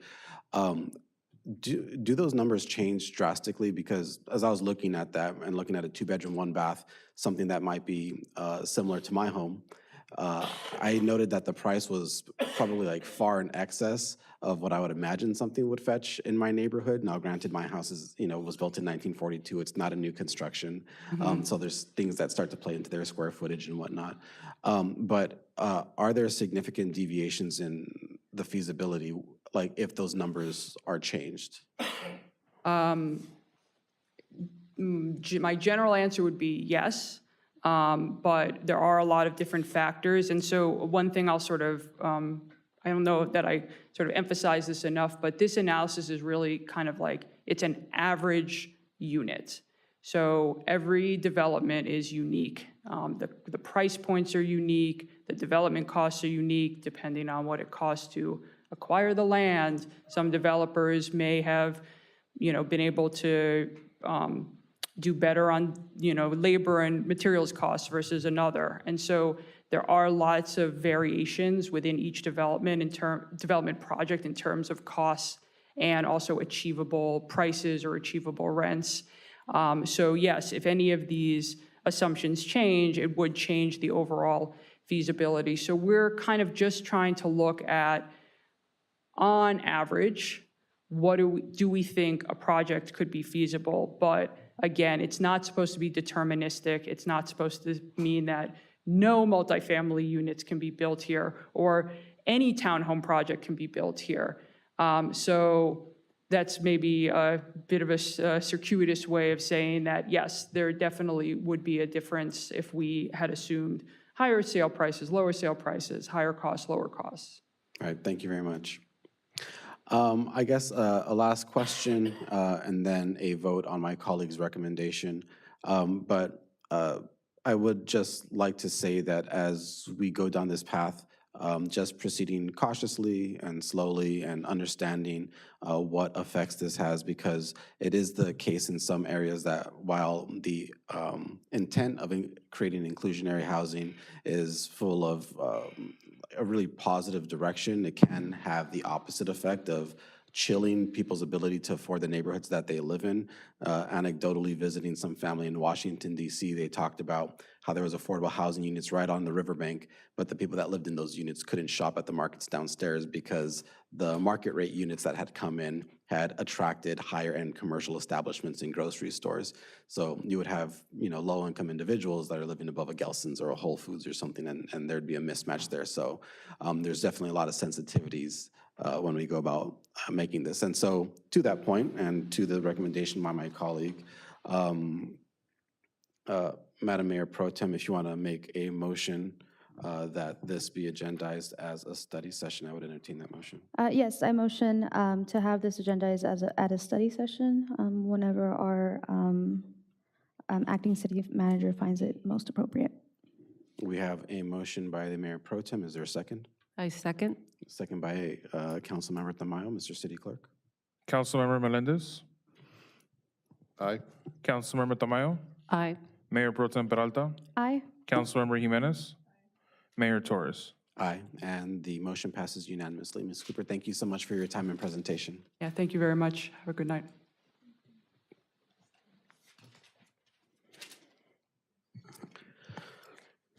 Moving on to the next part of our agenda, Mr. City Attorney, if you can please read the statement on public comments on non-agenda items. Thank you very much, Mr. Mayor, members of the council. This is the point in time for public comments on non-agenda items. Anyone who wishes to address the council would have to fill out a card at this time and submit it to the city clerk's desk. And I don't see anybody else stepping up, so Mr. City Clerk, do we have speaker cards? Yes, we do. First speaker is Michael Chi, followed by Linda Nicholas.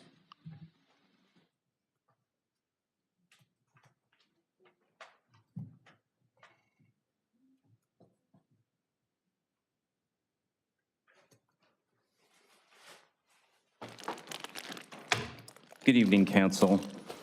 DARVO, deny, attack, reverse discriminate, and offend. This concept is a strategic tool used by manipulators and narcissists.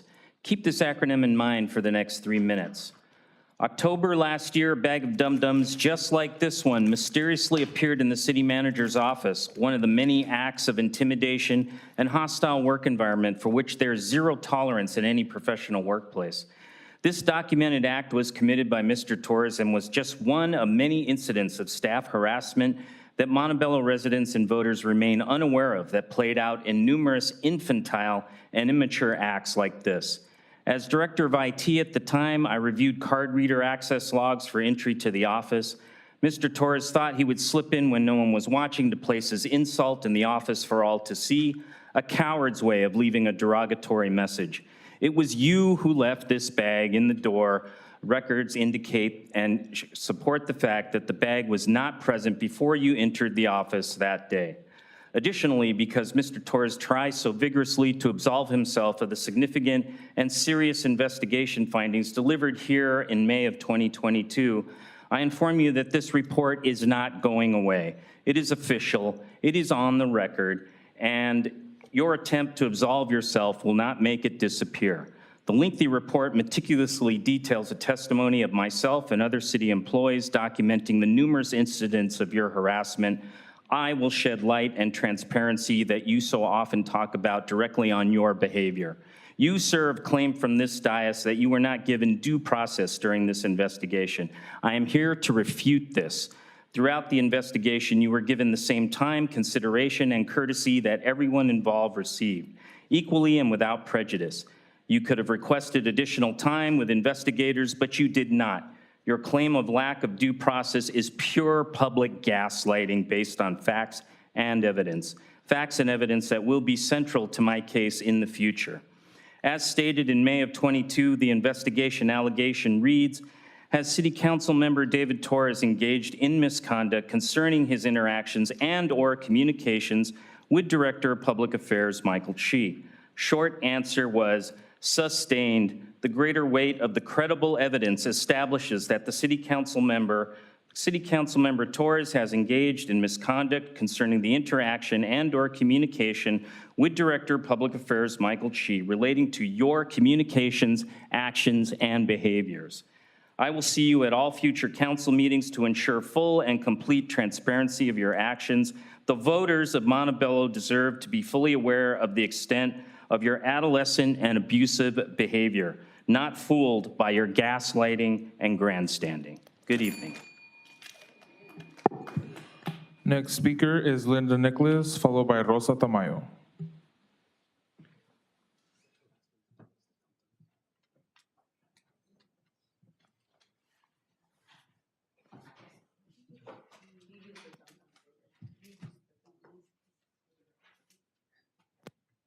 Well, give him these. That belonged to him too. He gave them. You just dropped them, Ms. Nicholas. It's like harassment. Good evening. I address this public comment directly to you, Torres.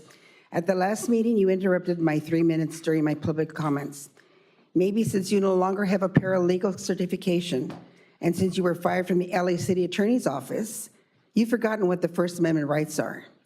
Here's a copy I received from the booklet from the ACLU.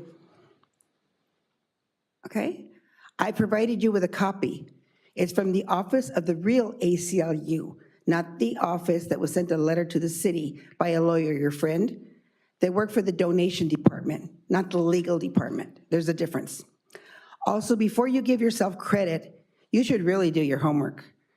You are not the first mayor to hold a State of the City for the community. That was former Mayor Vivian Romero. When she held 2 State of the Cities, one was a luncheon and one was a dinner in the evening for residents that worked and could not attend the day city meeting. Both were free. Meals were provided at the Quiet Cannon. Mayor Romero had sponsors that paid for all the cost. So no, don't pat yourself on the back, you weren't the first. During her State of the City, she had the directors speak on each department's accomplishments. That's what a true leader does, gives credit where it's due. I did not hear you give credit for the report you read or the slideshow you provided, yet you took credit for everything. The $6 million revenue from the state sales tax Measure H, the city will continue to receive, you had nothing to do with.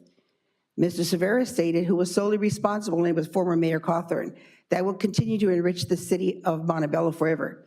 I am also putting on the record a letter that was mailed to the former city manager from a person that made a complaint with the ACLU. He saw the last meeting and he sent this to me.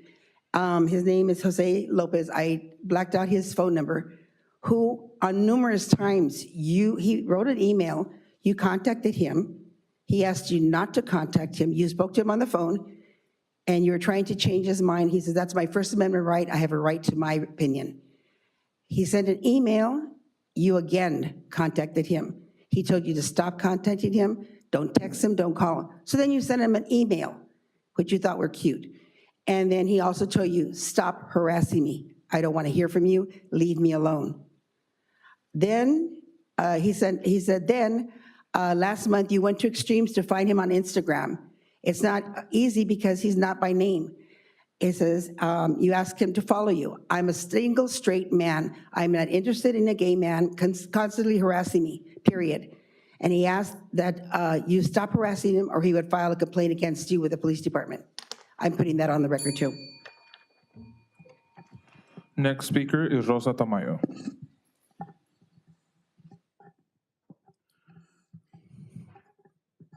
Buenas noches. Good evening. Soy Rosa Tamayo. I'm Rosa Tamayo.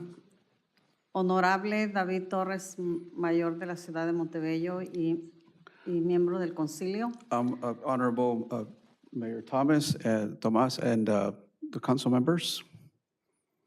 Si se recuerdan, yo puse la ley AB 350 para la intérprete. If you can recall, I instituted the law AB 350 for interpreting. Porque usted, alcalde, no entiende mi español y yo tampoco no le entiendo su inglés. Because you, Mr. Mayor, don't understand my Spanish and neither do I understand your English. Y es el respeto que me debo para mí misma y mi dignidad y para usted también. And that's a respect that I give myself for my dignity and for you as well. Le quiero decir que también que a nosotros somos un grupo que estamos observando las viviendas y queremos que las viviendas sean accesibles para familias con discapacidad y para mayores de edad. And also Viviendas que, okay. Like to say that it's a group of us who are observing the housing for the disabled and for the elderly. Viviendas que estén accesibles para familias estables. Housing that would be accessible for stable families. Y que vivan estables. And that they may live stable. Porque estamos observando que las constructoras y arquitectos están haciendo viviendas donde las familias no son estables. Because we're observing that the constructors and the architects are not building housing that are not stable, are building housing that isn't stable. Y pues como yo estoy mirando familias que en otras viviendas estamos estables, And I'm seeing other families that are stable in other housing, quiere decir mucho cómo las construyen. which says a lot as to how they're constructed. Y nosotros hemos estado estables por 30, 32 años, And we've been stable for 30, 32 years porque observamos y analizamos dónde queremos vivir because we observe and we analyze where we want to live, y los servicios que necesitamos también de la ciudad. and as well as the services that we need from the city. Por eso es que yo me quedé aquí en esta ciudad, That's why I remain in the city, porque yo analicé varias ciudades para poder yo establecerme. because I analyze several cities to find one where I can be stable. Y así yo quiero también para las demás familias y los niños y personas con discapacidad. And in the same way, I like to see that for other families and children and people with Y les disabilities. vuelvo a decir que Rosas Lau tiene esta provisión de la vivienda. And I like to say also that Dr. Rosa Slow has that provision for the housing. Y gracias, Mayor, por el reporte financiero que dio la semana pasada. And thanks to the mayor for the Estuvo financial report that you gave excelente. last week. It was excellent. Y esto me dice que nuestros directores han hecho buen trabajo y nuestros equipos de trabajo de todo el personal de empleados y departamentos de policía, bomberos, todos están trabajando muy unidos, muy bien, y el departamento de financiero hizo buen reporte. And that tells me that a Y good usted report lo was made by pudo- the leader of the financial department with the other personnel, the employees, the police, the firemen. Y usted nos los pudo reportar muy bien, con excelencia. And you were able to report to us very well, excellent. Pues muchas gracias también So thank you very much. que estamos en un financieramente estable con 36 millones por la ex mayor Kimberly Cobos, que gracias a ella por el sale tax que implementó. So we're in a Podemos- very stable economic situation because thanks to you and thanks to the former mayor, Kimberly Copos, because of the sale tax that she implemented. Que nosotros estamos solventes financieramente That we're above financially, y se pueden pagar todo lo que se tiene que pagar. and everything that can be paid that needs to be paid. Pues muchas gracias. So thank you very much. Mayor, that concludes our speaker cards. Thank you, Mr. Clerk, and thank you to our speakers. Ms. Salazar, are there any staff communications on items of community interest? Yes, Mayor, there is. It's that time of the year when we're celebrating Halloween, and I want to say thank you to the Police and Fire and Parks and Recreation for hosting a trunk and treat event that was very well attended last week over at the Police Department. I'd like to encourage our community to attend Friday and this Saturday, the 4th Annual Halloween Train Ride and Festival at Grant Ray Park. Friday night from 6 to 9, and then Saturday from 5 to 9, where our community can enjoy a DJ, games, jumpers, food trucks, and also some other activities there.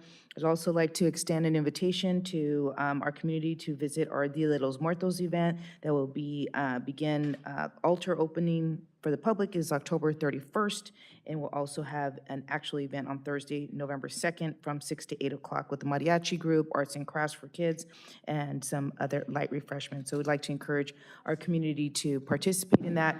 And like always, we're always looking for volunteers to assist in all our big events. So if there's any interest in that, we can have anybody interested contact Parks and Recreation. Thank you so much.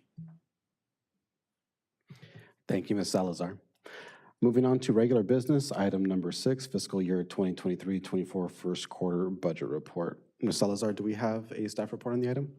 Yes, Mayor, we do have a presentation. I'd like to welcome Director Michael Solerza to do that presentation on behalf of the city.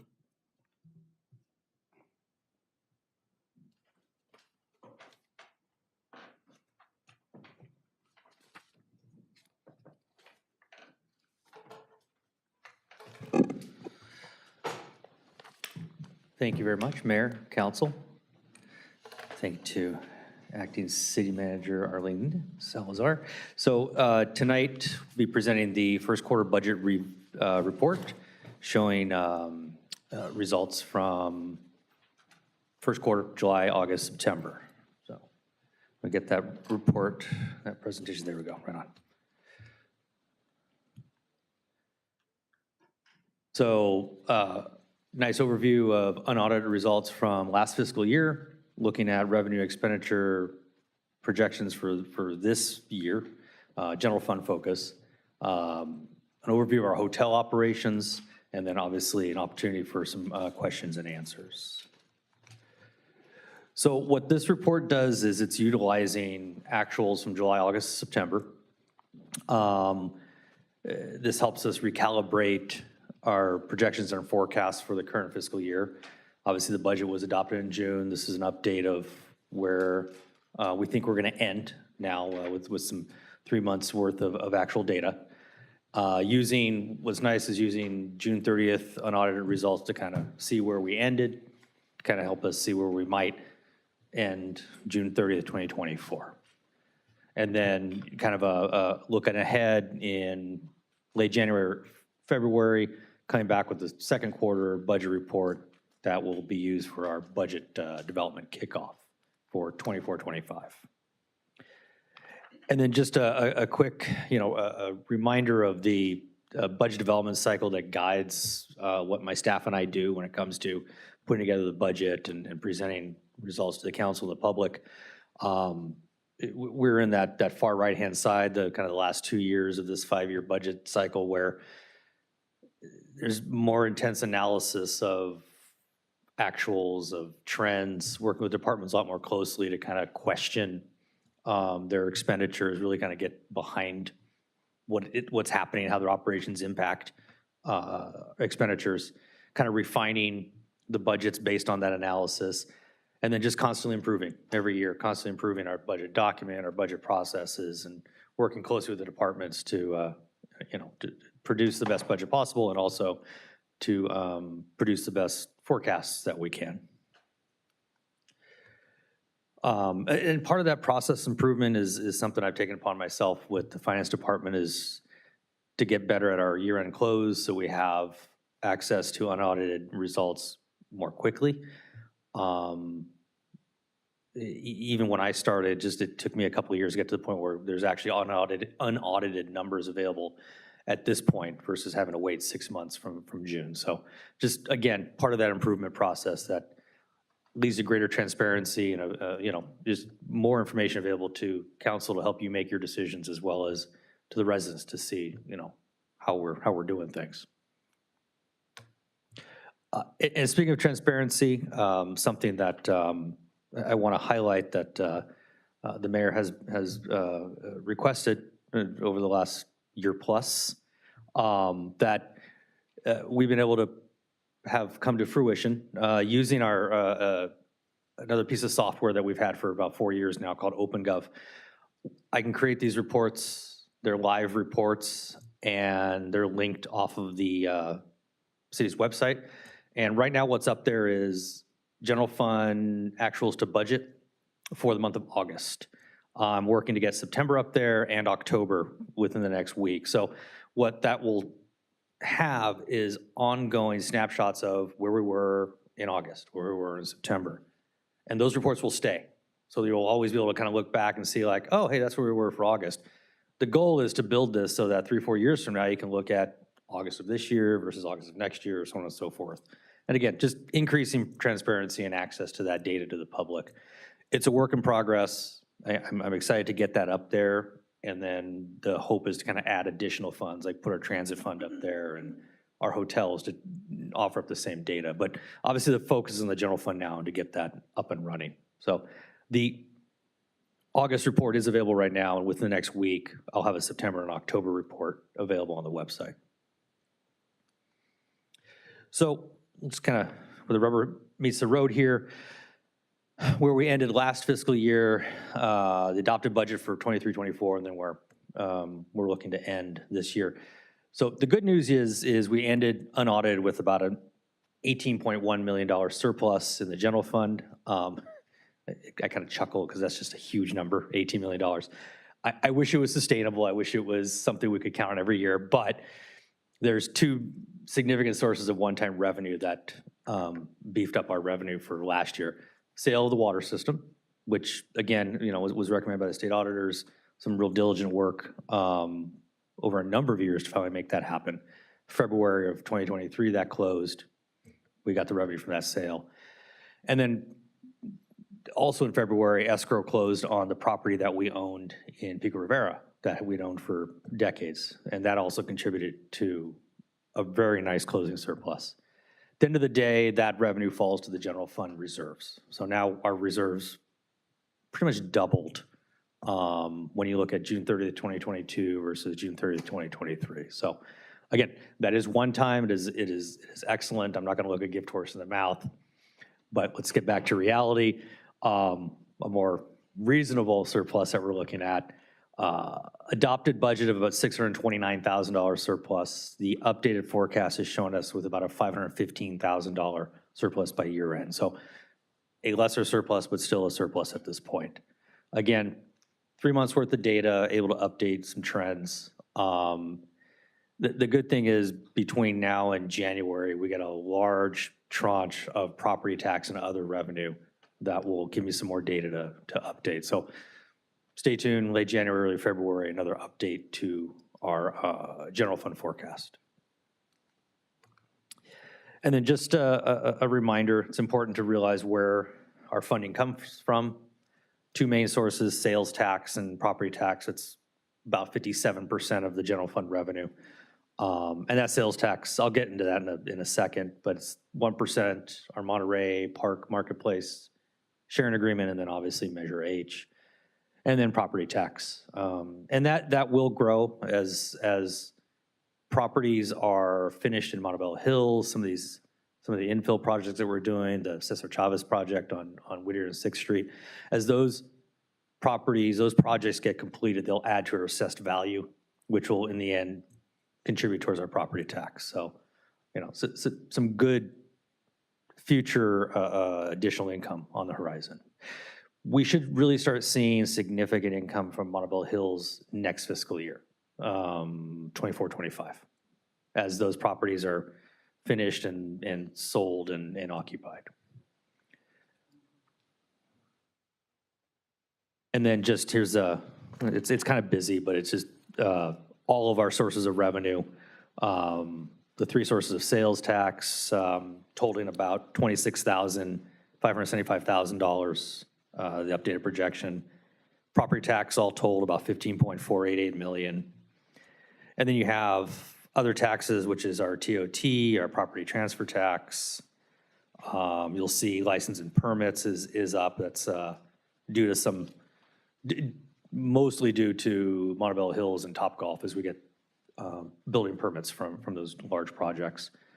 And then you'll see down there under 22-23 actual, the other revenue, the $22.319 million, $17 million of that is that one-time revenue from water sales and the property sale. So we had an adopted general fund budget of $73.316 million, looking now at about a $74.194 million general fund ending. So an additional $877,000 in revenue that's being projected with some unaudited results plus some current data.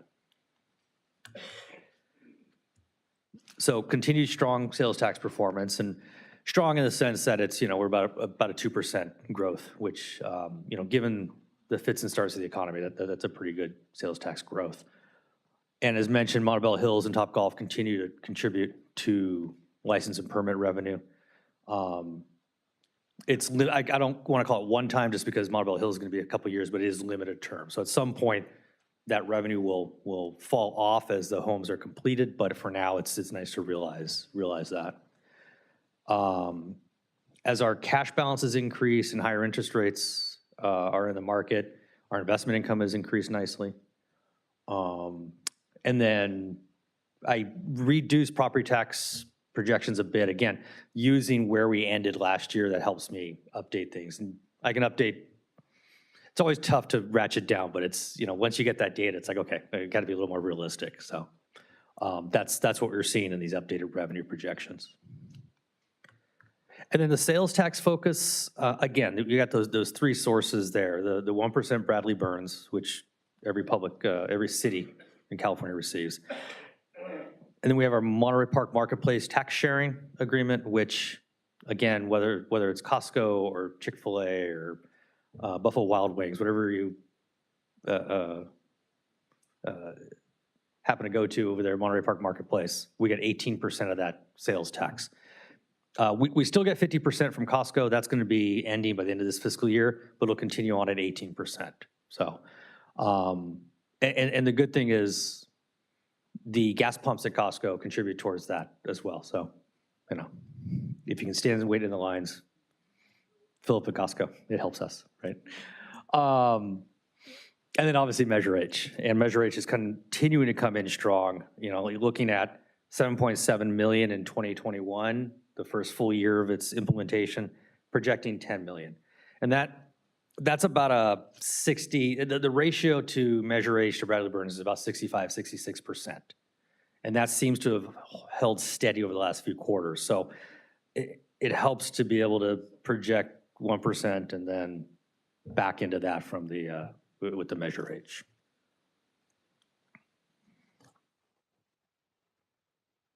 And again, closing the books on 2023, even with unaudited numbers, gives us a good starting point for updating projections for this year. Economy continues to improve, and I know there's discussions that we're going to have a recession, there's going to be a soft landing. So these revenue projections for sales tax, I could probably be a little more aggressive, but just given what could be on the horizon, the 2% overall increase seems more reasonable and tempered.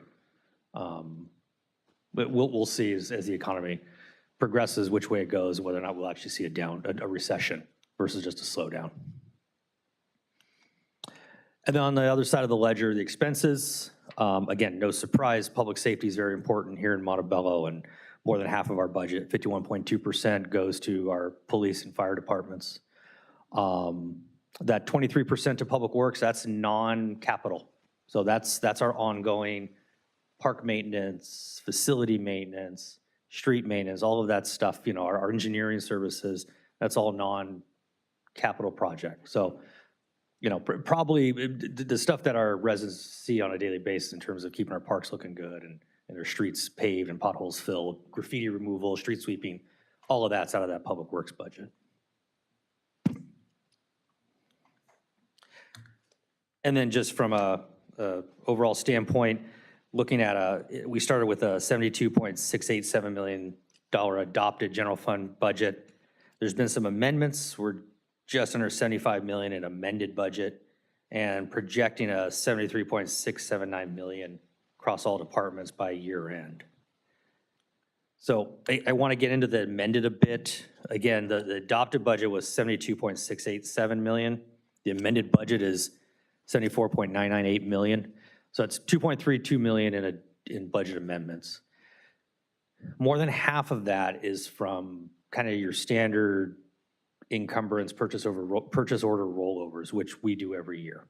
For example, there's still some final work on the general plan update. That was about $300,000 plus in ongoing work that we carried forward from previous years that amended the budget. We recently, or last year, we started the process for some communication tower backup batteries. We're still finishing purchasing those. We had to roll over that PO. So there's some sewer maintenance. So again, those kinds of standard roll purchase orders are what amend the budget. And that number, that $1.278 million, is almost identical to the amount from last year. I think last year was $1.3 million.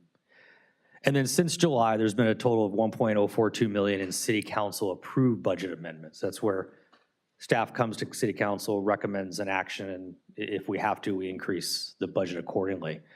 Care Solace was one, very important mental health referral service. That was an extra 62,000. Police building water damage, that's 300,000 just for some basic repairs. The good news is we got that offset by about 247,000 already received from the insurance company. So that actually, we received that about a month ago. So that 300,000, it nets about 53,000. The Brownfield engineering study, that was 125,000. Local hazard mitigation plan was 85. There was a, I didn't list it on there, but squad purchased one squad vehicle for the updated EMS response model. That's 342,000. And then we had some outstanding vehicle fleet repair service invoices. That was about 142,000. So all that adds up to about $1,042,000 in budget amendments. And again, pretty standard. You know, when the budget's adopted, it's a plan, and then as you see, as we move forward, there's things that need to be done that we come back to council and ask for additional appropriations. So an overview here, you'll see some of the puts and takes in terms of over or under budget. As I mentioned, community development is finishing work on their general plan, so we have some outstanding purchase orders there.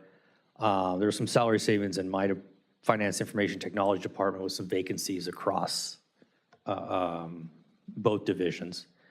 Public Works, as mentioned, there's the water repair, water damage repairs. There's some additional plan check services. Mentioning there, the insurance reimbursement already received. So the interesting thing is we're projecting additional expenses for plan check services. But on the flip side, we receive revenue from those plan check services. The engineer who's doing them, who does that service, takes a cut from those, pretty standard, takes a cut from the revenue. So we're getting additional revenue, but we're also, that means we need more engineering plan check services. So it's not exactly one-for-one offset, but we are getting more revenue to help kind of soften that blow. Police, we are seeing with the implementation of the recent MOUs, I am projecting a little, some additional salaries and some additional overtime expenses that looks to be associated with the MOU salary adjustments. That's something I will be paying a lot more closer attention to between now and mid-year to see where we're at, and working with the police chief on projecting where we are with overtime. And then with fire, I mean, the good news is we received that SAFER grant, the $5.8 million SAFER grant from FEMA. So for the next 3 years, that'll help us offset some fire personnel costs. I was speaking with their grant administrator today, and we're going to be coordinating moving some of the recently hired firefighters onto that grant. So it's a complete relief to the general fund. So that's some good news there. And then we still have about $85,000 left from Taylor Ranch, and we're spending down the rest of those bond proceeds from Taylor Ranch on mostly facility repairs here at City Hall. And then for the hotels, again, good news. This is showing Hilton Garden Inn at the top, Home 2 Suites at the bottom there, kind of comparing first quarter results from prior years. Again, good news when you look at that last column, the 22-23 actuals. Hilton Garden Inn ended with about $822,000 surplus.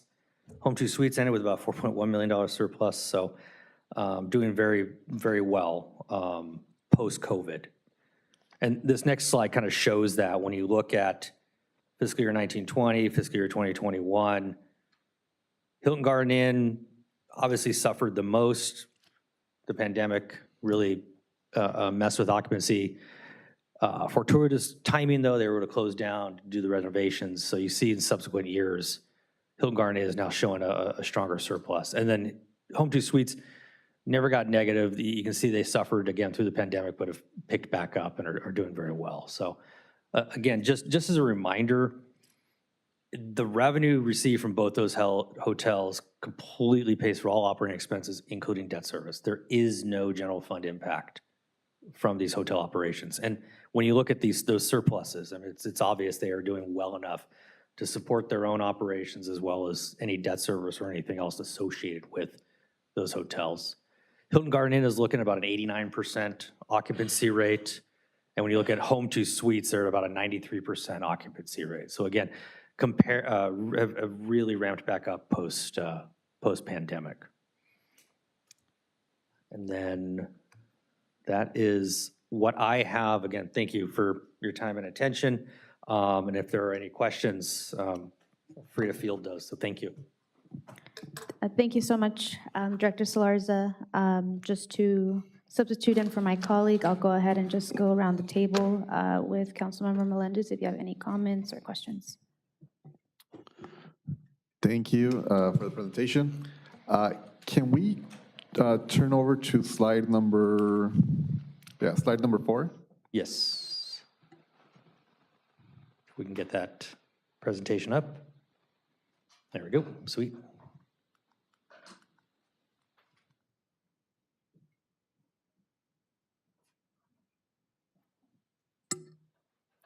All right, so the point I want to make here is it's important to see the budget development, right?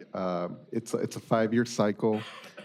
The success that we're having now, that we're having this year, a lot of it is attributed to the past 3-4 years in the development of this budget, right? I think it's important for the residents to know that this takes time. This has taken a lot of work, a lot of effort, a lot of financially sound decisions that possibly were made in 2020, 2021, 2022, 2023. So all the success that we have here now has been because of the work that we've put in over the last 3 or 4 years. And we, meaning previous colleagues, staff, directors, all of the work that you have all done to make sure that we're in the that we're being rewarded now for having this financial stability. And just to go off of that, there's a lot of, Measure H is a big helper. It's a big supporter. That's been a lifesaver here. For those folks that don't know, the county was going to take that surplus of that. I think there was like some type of measure or something else happened. They were going to take them and the council back then, I have to give credit to my former colleague, Kimberly Coles-Cawthorn. She stepped up and she was able to help out with pass that the sales tax with the support of the residents, right, and the trust of the residents for that council. Additionally, we've prior to that, there's been 1,200 new homes that got put in the hills. Whether you like it or not, it is going to have a financial impact. That was done before our time. But all of that is definitely going to have an impact on our budget.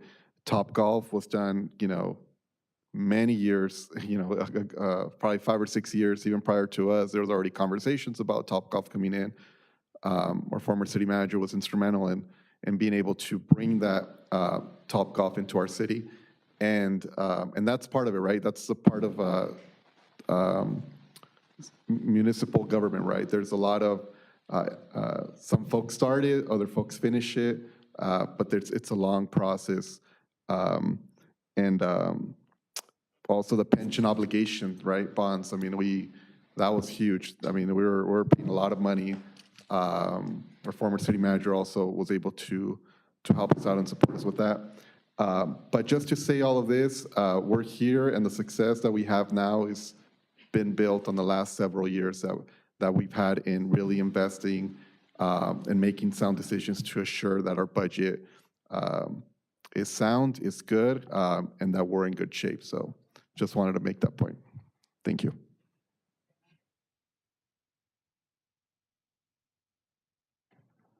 Councilmember Tamayo? Yes, thank you for the presentation. I appreciate you telling the story and being able to provide information behind the numbers, what they mean, how you got to those numbers, what your assumptions are, being conservative or not. So I appreciate that, and it paints a picture for me that I'm able to understand, so thank you. I do have a question on the general fund, which is slide number 9, I believe. There's an in lieu of VLF. Yes. So that is, so in 2005, the state of California, you have to go back 20 years, and the state of California was still trying to figure out how to balance their budget. So post the 2001 recession, 2005, California was struggling to balance its budget. So they created what was called the triple flip, where they would take revenue that was committed to schools and revenue that was flowing to cities and replace it, in this case, with property tax. So what's interesting is that if you look at that number, the city actually receives more in property tax in lieu than our regular secured revenue. And that is a permanent source of revenue where the county backfills us with property tax based on this convoluted triple flip model that the state instituted back in 2005. So that property tax in lieu is property tax. It's from the county. We get that in perpetuity. And what's interesting, it grows at a little bit of faster rate than our secured property tax. So at the time, it was difficult to deal with in terms of, as a local agency, dealing with that loss of motor vehicle in lieu and it getting replaced with property tax. But it's actually turned out to be quite a benefit for cities. Well, thank you for explaining that. That concludes my questions. Mayor Pro Tem Peralta. Yes, first off, just want to thank you so much for the presentation today. I know we saw a lot of these figures in our State of the City address, and being able to see just the positive progress that the city is making when it comes to our financials. If we can go to the monthly financial report slide, I do want to just really emphasize how important this is, and really thank you for the excellent work that you and your team have done to realize this. This is something that this council has really prioritized in regards to how we can be more transparent, how we can ensure that this information is accessible to our community. And that is something that I know the Financial Ad Hoc Committee has really worked on with you and your team in making this possible. And so to now have this up and running and obviously being expanded as we move forward by month, but to be able to have our actual year-to-date reports on expenditures by department and by division was not an easy task. And I do want to just, again, appreciate your work behind this, and also the direction of council, because at the end of the day, it's a collaborative effort, right? It's with council and the direction and the vision that we set on basis of policy, but also the work that staff and our departments do in implementing that vision. And so that collaborative effort allows us to realize these types of opportunities for our residents to be able to have access to this information and be really transparent in the work that we do as a government body. And so I do want to just highlight and really recognize you, as well as our acting city manager, Ms. Salazar, for this effort. I did just want to also highlight, completely understand that there are things that we don't necessarily foresee when it comes to adopting a budget. I know we're about 1 million or so over in the 23-24 adopted budget to the first quarter,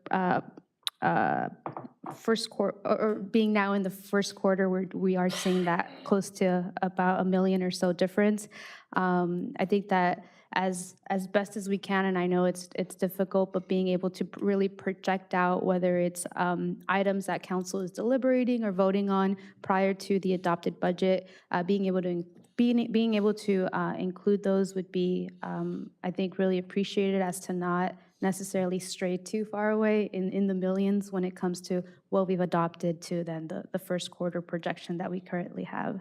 But other than that, I also do want to highlight, really great to see how there's a 2- to 3-fold increase when it comes to the revenues being projected by our hotels right now. I think that obviously is great, but seeing that we do have our Topgolf plus our clubhouse and future potential amenities coming to that area, I think we could definitely project really great revenue projections there and seeing that it's only going to get better when it comes to the type of vision that we have in being able to attract outside dollars to our city to be able to then feed back into the community. But that concludes my comments. Thank you so much, Director. Thank you. Councilmember Jimenez. Michael, as always, I'll be brief. Thank you. Thank you and your team for getting our city back on track. And just to reiterate what Salvador said earlier, this didn't happen overnight. It's been a long time in the works. And through your creativity and innovative ways that you've figured out how to find monies, trim some of the fat, unnecessary fat, and just it's wonderful to see this over and over again for the past 3 years already with you and this team. Thank you. Thank you.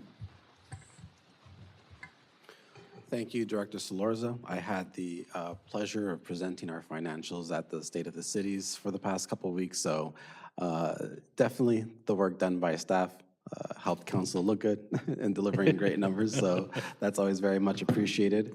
There was a comment by one of my colleagues kind of really attributing a lot of this in one direction, and just to kind of round out those comments, the Montebello, and I think that this is kind of lost on people that might not have been here for a longer period of time, is really experiencing incredible waterfalls over the last few years. From trying to pass a utilities tax in the early 2000s to the failure of Measure S in 2017, of which one of my former colleagues was campaigned against. The last 3 or 4 years, we've seen with COVID a $17 million waterfall with the sale of the water system, and thanks to the state audit for kind of like giving us that reasoning for residents that were fighting against the sale of our water system. I guess as I'm talking about water, you can hear the whooshing of the oceans, the whooshing of our pipes. But with the sale of the water system, another $15 million and then with Measure H, right? Which if it had passed as Measure S a couple years previous, we would have been seeing another 25% on top of that, a full cent as opposed to 3/4 of a cent. And I also want to just be clear in rounding out the picture that a lot of the prosperity that we've seen has also been because of intense borrowing, paving the way, taking out a $25 million bond for that project, the pension obligation bond, taking out a $160 million bond for that project, Topgolf, taking out another $75 million bond for that project. So, along with a lot of these waterfalls, borrowing somewhere between $200 and $300 million, we've been able to realize a lot of these great projects. And so, to my colleague's point, this has been the work of multiple council members, and going down the line, we're going to continue to have to be stewards of a lot of these decisions to make sure that we continue to stay up on what the original intent was and purpose, and really just adhering to principles of good finance and being good watchdogs, which brings me to my first question. In it, you mentioned that we have some incredible reserves right now. So I was just wondering what the plans for those reserves are. I mean, it's generally understood that government shouldn't hold on to vast sums of cash, that it should be expended in some way. But at the same time, the biblical story of 7 years of plenty and 7 years of famine is always in the back of my mind, especially with some of these waterfalls that we've received. So it's like, how do we create programs that are either sustainable or that are appropriate one-time use of funds, while at the same time, maintaining a healthy reserve? Yeah, of course. I mean, and that's always kind of, I guess, the boon and the bust, the good and the bad of having a lot of reserves is you have a lot of reserves. So, okay, what do we sit on them? Do we spend them? What do we do? The good news is City Council has approved annually general fund reserve policies. And those general fund reserve policies dictate a certain percentage or a certain flat dollar amount of our reserves, how there's to be allocated. We haven't had high enough reserves to actually implement the policies yet. This might be the first year where we'll get close to having enough in reserves to actually implement the policy. For example, general fund reserve policies, the very first thing is 25% of the reserves are for economic uncertainties. In other words, our rainy day fund. And then there's a flat dollar amount, I think it's $1 million for unfunded capital projects. So the reserve policy sets aside, again, whether it's a percentage of revenue or a flat dollar amount, these buckets, if you will, of commitments and assignments. So that, once the audit is done, I'll be able to actually categorize those to see how much of our reserve policy we can actually implement based on final ACFR. So when the ACFR gets presented, I'll make sure that that's one of the presentation slides is, here's our reserves and here's how much of our reserve policy we're able to implement. But the good news is we have a policy, we have guardrails in place to keep us from, spending like drunken sailors, so. Right, exactly. So the ideas for spending those reserves beyond what we would like to keep as part of our policies, I think council would be very interested in seeing what those ideas are.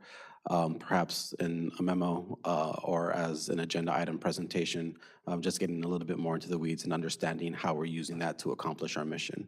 That would be great. I have noticed in the past that we have a sizable amount of cash sitting in LAIF, and that there are other opportunities to receive slightly higher interest rates. Now, of course, this comes with two caveats. One, that this isn't money, like fund money that we're, pitting on GameStop and hoping to win big. These are very conservative vehicles for investment. I just wanted to ask the question, how often do we reassess, if we have a range that we're just constantly at the top of what we find, to be an allowable risk?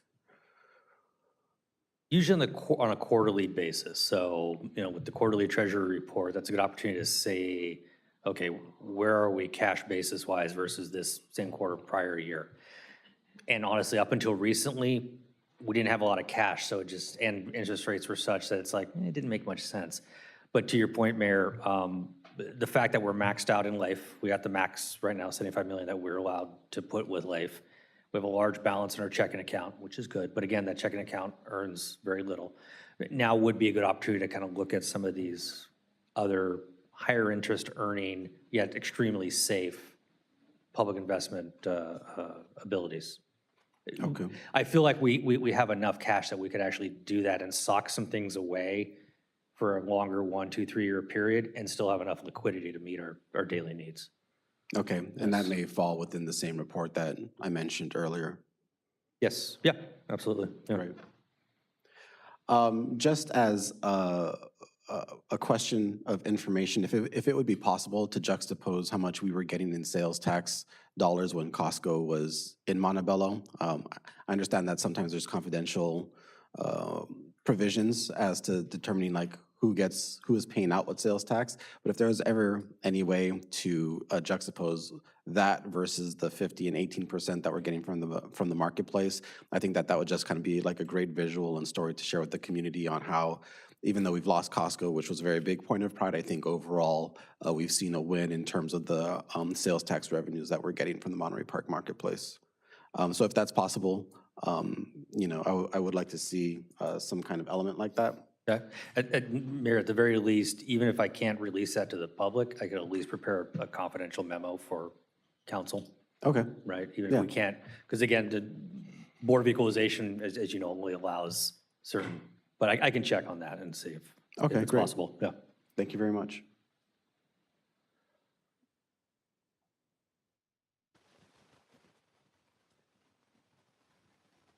I guess this ties into my previous questions with some of our excess reserves. As you create those ideas on how to allocate them according to our investment policy, thinking about what ways that we can address the supplemental requests that we weren't able to at the end of the budget cycle. I'm sure that's already going to be on your mind, and I'm sure the directors are going to be hounding you. It's on their minds. Well, once they hear there's extra money, they're going to have a lot of questions. I got to rein in those drunken sailors first. And my last two comments, one is you mentioned that there's a little bit of money left over from Taylor Ranch. Recently, I received a photo from a resident that noted that one of the murals had been defaced, parts of it kind of just taken down. So with the money that we have there, I don't know if it would be prudent just to hold on to it for continued maintenance and upkeeping of our artworks and our facilities. That park has become a really big point of pride, being the one that's kind of like newest in its rehabilitation. And I think keeping up the appearance is something that the community would both appreciate and kind of expect, right? Not to see the degradation in such a new resource in our community, just as an idea. And lastly, I would also like to take this opportunity, and perhaps this would be a motion, but I would like to make a motion that we calendar a strategic planning session for early 2024, whether that was in late January or early February. But as staff kind of kicks off the next round of budget presentations for June, I think it'd be prudent that council and staff and the community kind of come together, reassess our priorities, see what progress we've made on the plan, the 2021-23 plan, what the next couple years is going to look like, and have some of those understandings at the very outset, so that as we hopefully engage again in a community budget process and invite the community in to see the way that we do these things, we're hitting that at the ground floor. I know this year was a little bit of a test bed and starting to roll out some of those services. 2024 would be a nice time to start picking that up earlier in the year. So if there are no other questions or comments, I believe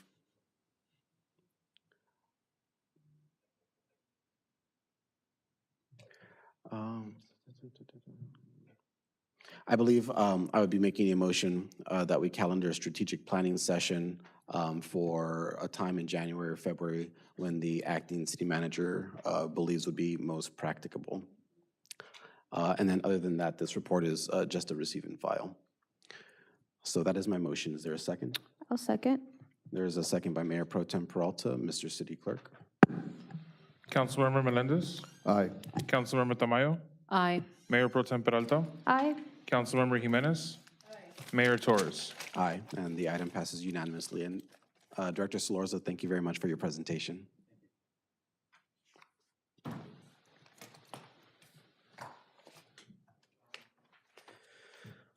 Moving on to our consent calendar. Mr. City Attorney, if you can please help us poll the council and pull our items for discussion this evening.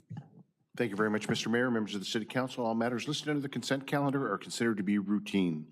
Any items a member wishes to discuss, including any items the public submitted speaker cards for, should be designated at this time. All other items may be approved in a single motion. Such approval will also waive the reading of any ordinance. Let's start with any public comment cards for consent. Yes, so we do have one speaker card for agenda item number 14. 14, thank you. Then we also have item 9, which would be as amended, and item 16 will be pulled separately for a presentation. Let me see. Yes, 16. So with that, Mr. Mayor, I will poll the council. And first up tonight is Councilmember Melendez. Any additional items? No items. Councilmember Tamayo? No items. Mayor Pro Tem Peralta? Item 8. 8. And also, let's see, Councilmember Jimenez? Mayor Torres? No items. Okay. So this time it'd be appropriate to entertain a motion to approve items 7, 8 as amended. No, 9 I'm as sorry, amended. 9 is amended. 9 is amended. 10, 11, 12, 13, 15, and 17. I'll make the motion. There's a motion by Councilmember Melendez. Is there a second? I'll second. Second by Mayor Pro Tem Peralta. Mr. City Clerk. Councilmember Melendez? Aye. Councilmember Tamayo? Aye. Mayor Pro Tem Peralta? Aye. Councilmember Jimenez? Mayor Torres? Aye, and the balance of the consent agenda passes unanimously. First up is item number 8, award professional services agreement number 4152 for park amenities accessibility assessment, RFP number 24-2 to quote, Community Works Group Design, end quote. The item was pulled by Mayor Pro Tem Peralta. Yes, I pulled this item for more of a general statement. First of all, I just do want to thank this whole council body as a whole, as well as our Parks and Rec Director, his team, and our acting city manager, Ms. Salazar. This item in regards to awarding a contract that will provide an analysis of amenities and how our amenities are either accessible or not is extremely important as a community valuing cultural diversity and accessibility.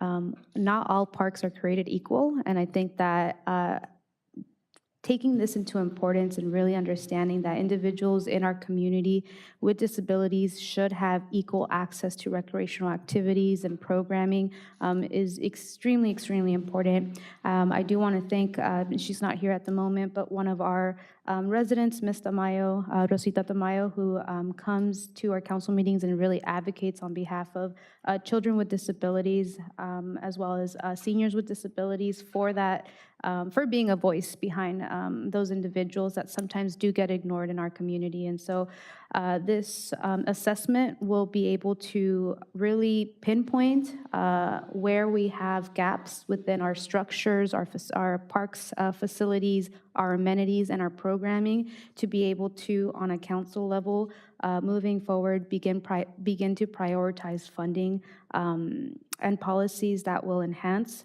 those amenities and structures and programming. Similar to our park master plan, when we have a master plan in place, we're able to apply for funding and actually receive funding easier. So I believe that being able to assess and understand where our deficiencies lie within our parks will allow us to be more strategic and be better equipped at receiving funding to be able to fund structures and amenities and programming that is going to be accessible to our children as well as adults and seniors with disabilities in our community. This is, I think, an item that has not necessarily been taken or really spoken about, I believe, in not only Montebello, but a lot of cities.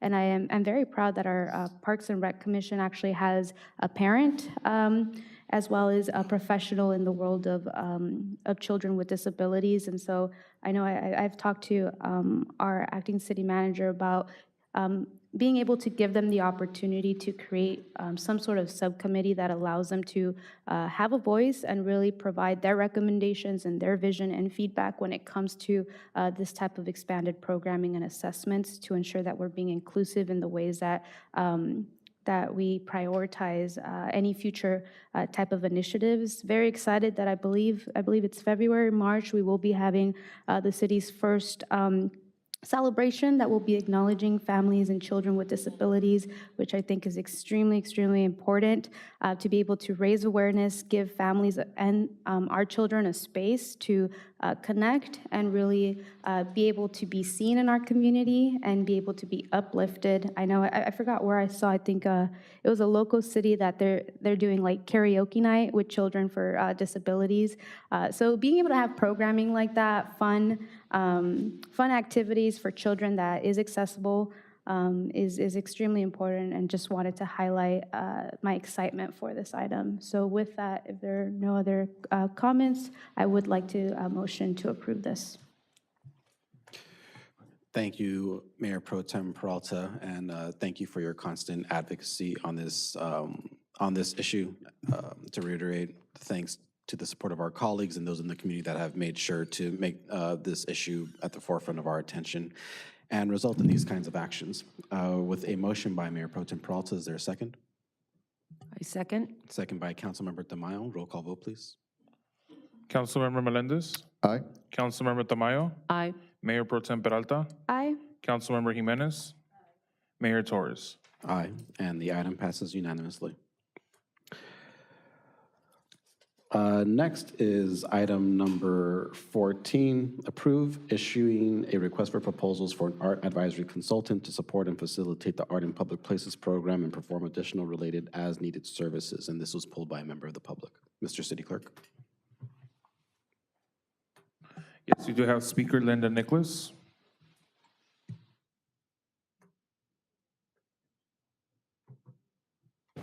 Good evening. I just have one question. How much is this going to cost? How much is it going to cost to pay a consultant? That's what I'd like to know. How much is it being offered? I'd like the amount of money that we're going to spend on this. Mr. City Clerk, are there any other comments? No, that does conclude all speaker cards for Agenda 14. Thank you very much. Ms. Salazar, if we can address the comment from the public? At this time, Mayor, the request is to issue the proposal. So we don't really have a bid right now yet, right? I mean, we're just soliciting for requests for the proposals at this time. So until we get eligible and qualified proposals, we won't really know at this time. Thank you very much. And that would be, I'm sorry, Mayor, I just want to let you know, we would be bringing that to council for consideration of approval with that budget amount. Right. Thank you very much, Ms. Salazar. Mr. City Clerk, roll call vote, please. We need a motion. There was no motion. let's do motions first. I'll take a motion to approve the item. I'll motion to approve. A motion by Mayor Pro Tem Peralta. Is there a second? I'll second. Roll call vote, please. Councilmember Melendez, Aye. Councilmember Tamayo, Aye. Mayor Pro Tem Peralta, Aye. Councilmember Jimenez, Mayor Torres. Aye, and the item passes unanimously. Moving on to item number 16, approve agreement number 4158 with Flow Service, Inc. for maintenance and repairs for the sewer lift station at 348 East Lincoln Avenue. Ms. Salazar. Yes, I thought it was important to actually do a quick presentation on what a sewer lift station is. I've heard that a couple of comments on what exactly is it, and it's a very expensive investment for our city. So I just asked our acting director of Public Works, Rita Montalvo, also our city engineer, to do just a quick overview of what that looks like for our community.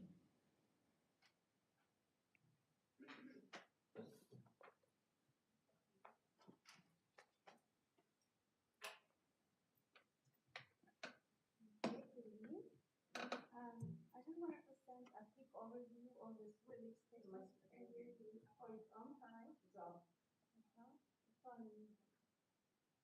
What about now? Is it better? Okay. Okay, so again, good evening.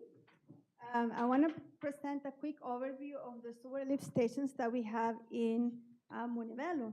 But before, I want to just explain really quick that our sewer systems are gravity systems, right? That means that it goes from a high point to a low point, right? So, and then, but there are in cases where we have this existing pipe that we want to connect, and we have a new development that we want to put a new sewer. It happens to be that this existing sewer is actually higher than the proposed. So this is the case when we actually put a lift station, right? So that's the purpose of the lift station, is to actually convey the wastewater from a lower point to a higher point, right? And then as you can see over here in the PowerPoint presentation, we have actually a picture of how it looks like. I know when we think about pump stations, we don't really know what it implies, right? So in that picture over there, this is actually a current picture of our lift station that we have in Lincoln Avenue. This is the one this is what it used to look before the accident that we have in January. So this is how it looks to look like. If you see, it has a wet well, it has a dry well, it has an air vent, and it has a lift station control panel, and it has an Edison electrical panel. So within all these elements, there are like pump station. There are the pump station valves, piping, all kinds of elements, right? So that makes it a very expensive unit. And if you can see on the right, you have kind of like an example of what wet well looks like. You can see the pipe coming in, and then you can see the pipe coming out. So you can see that in the middle, you see those pump stations, right? Those that are working. So when the sewage comes in, the pump stations, they work, and with pressure, to pressurize it, and it takes it to the higher elevation. And when it's at this higher elevation, it happens to be at a manhole, and then after this manhole, it goes to our gravity system. So that's kind of how it works, okay? And also the the pump stations, they have a lot of sensors, like in case, like, let's say, there is a power outage, because they're powered by Edison, right? But let's say in case there is a power outage and then the pump is not working, actually it's lit, it has a sensor, and then actually starts, the alarm goes off. And then in this one, it's kind of like an old pump station, so it has the alarm. So when residents around that corner hear that, so they call our public works department and then we go and check it out. That's how it works on this lift station, okay? So, very interesting, right? All right, so also some of the advantages of having a sewer lift station is like usually our sewer, when we construct our sewers, they're usually 12 feet deep, so they're really deep. So it requires a lot of excavation, a lot of work, a lot of utility work, right? But with the pump station, we can actually save some of the money. But the only bad thing I would say that every year we have to actually maintain it and operate it. That would be the only downside. But in case that we cannot meet the elevations, then this is the case to use a sewer lift station. So the next one here, I just want to show you really quick all the 4 pump stations that we have within the city of Montebello. So the one on the left, this is our sewer lift station at Lincoln Avenue and Sanchez Street. This is the one that had the accident happen in January. Okay? The one on the right, that's the Lincoln Avenue and Rancho Drive. The next one that we have is, we have another one in Grand Ria Park, and the next one is the Natasha Lane. And the next one is this is the one on Lincoln Avenue, and this is how the picture on the first picture on the top is how it used to be, and this is currently how it is right now. And this is a picture that I took today and this morning. So you can see that after the accident, it got really damaged. The air vent got destroyed, and if you see those 2 controllers, these are temporary controllers, okay? So our public works department, they fence it around it so it can be protected. And I just found out today that our park and records let us use the K-rail, the water K-rail. So thank you for our park. So anyway, so if you can see on the other pictures, you can see the wet well. So the wet well is really like a deep well. So, and then if you see also, you can see the control panel. See all the elements that it has. It helps to turn off the pipe. So it has a lot of elements, like I said. So that's why it's a very expensive equipment, because it has a lot of parts. And then the next one, this is another one in Lincoln Avenue and Ranch Drive, very similar to the one that happened the accident. And then this is a really old one. Well, I forgot to mention that in the previous one, I found some plans for this one that it was from 1960. So this pump station is as old as 1960. Anyway, so the next one, if you look really close, you can see that this one is falling apart, okay? So I was happy to see that we might have some budget to actually fix this pump station, okay? So just keep in mind, this is 250, okay? That's how much it's gonna be. So, so the next one, this is in our Grand Ria Park. This is inside. If you can see, right, the one on the, oh no, I'm sorry. No, this is the Natasha Lane, I'm sorry. This is one of our newest pump station. If you can see the cabinet, right, it looks very sophisticated. What I heard about this one, that we're really happy with this system, because what happened is, if there is any problem or anything, they would send a message to the phone, to our public works employees, and they can actually monitor it through the phone. So we don't have to wait for a resident to call us that there is a problem, right? We can know right there through the phone. So, and then the next one, that's the one in Grand Ria Park. The storage bill, I mean, it's inside our storage facility. And also, this is one of the brand new, well, I don't know exactly how long it is, but it's one of the newest pump stations that has also really good system, not like the other two.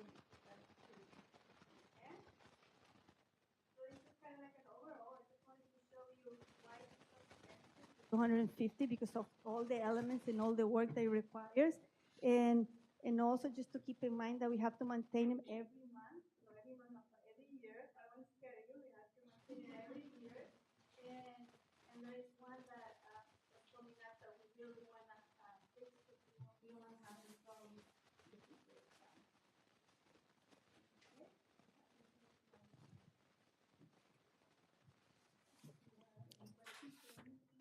Thank you for your presentation. I'll go down the line. Councilmember Melendez? Thank you for the presentation. I just want to tell you, I really enjoy how much passion you have for what you do. When you had the first slide, it kind of took me back to my college years of taking a class that I had no idea what I was doing in, but thank you for the explanation and for the overall presentation and kind of giving us a better perspective. But again, just want to give you kudos for all the work that you do. Sometimes a lot of this stuff is not, it's people can't see the impact, right? Because it's underground and all that. But again, thank you for the presentation today. Councilmember Tamayo? Yes, thank you. I appreciate the presentation. I now know what a lift station is and what it does. But I do have a question. The one on Lincoln, so it was, they crashed into it. So is insurance covering part of it, or is the city paying all of it and then going to be reimbursed, or do you know how that's going to work out? We only have temporary equipment, right? So we haven't done any work. That's what we want to do. Oh, hello? I'm sorry. Hello? Can you hear me now? Yes. Okay, good. So anyway, so what we're working right now with our risk management department, and they are working with the property insurance. So we already submitted the claim, and we're waiting for them to approve it, but so they're analyzing. So hopefully we get some reimbursement from them, from the property insurance. Okay, great. Do we know more or less like a percentage or an amount or a reimbursement, or not yet? Okay. Hopefully we can get I it can all. probably ask that. It's somewhere around 249,000 for that one that was damaged. So that's what we're looking for. So it was hit by a vehicle. I think we mentioned that before. We were unable to recover funds from that insurance carrier for that. So we went to our property insurance carrier. And so it's currently under review, and we anticipate 249,000 for that replacement of that particular one. Okay. Thank you. That answers my question.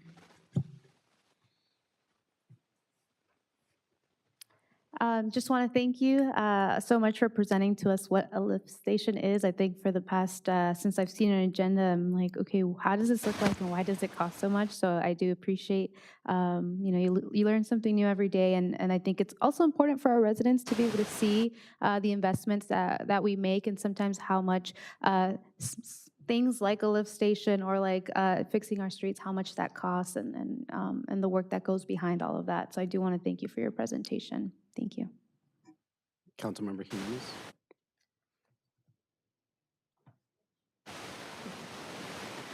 I love your presentation, and I love, with our previous Public Works Director, I used to geek out on the way he explained things and anything to do with our streets and our sewer systems.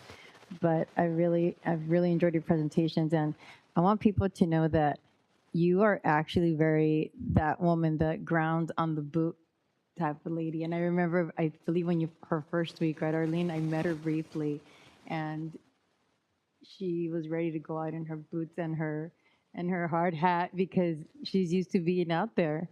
Thank you.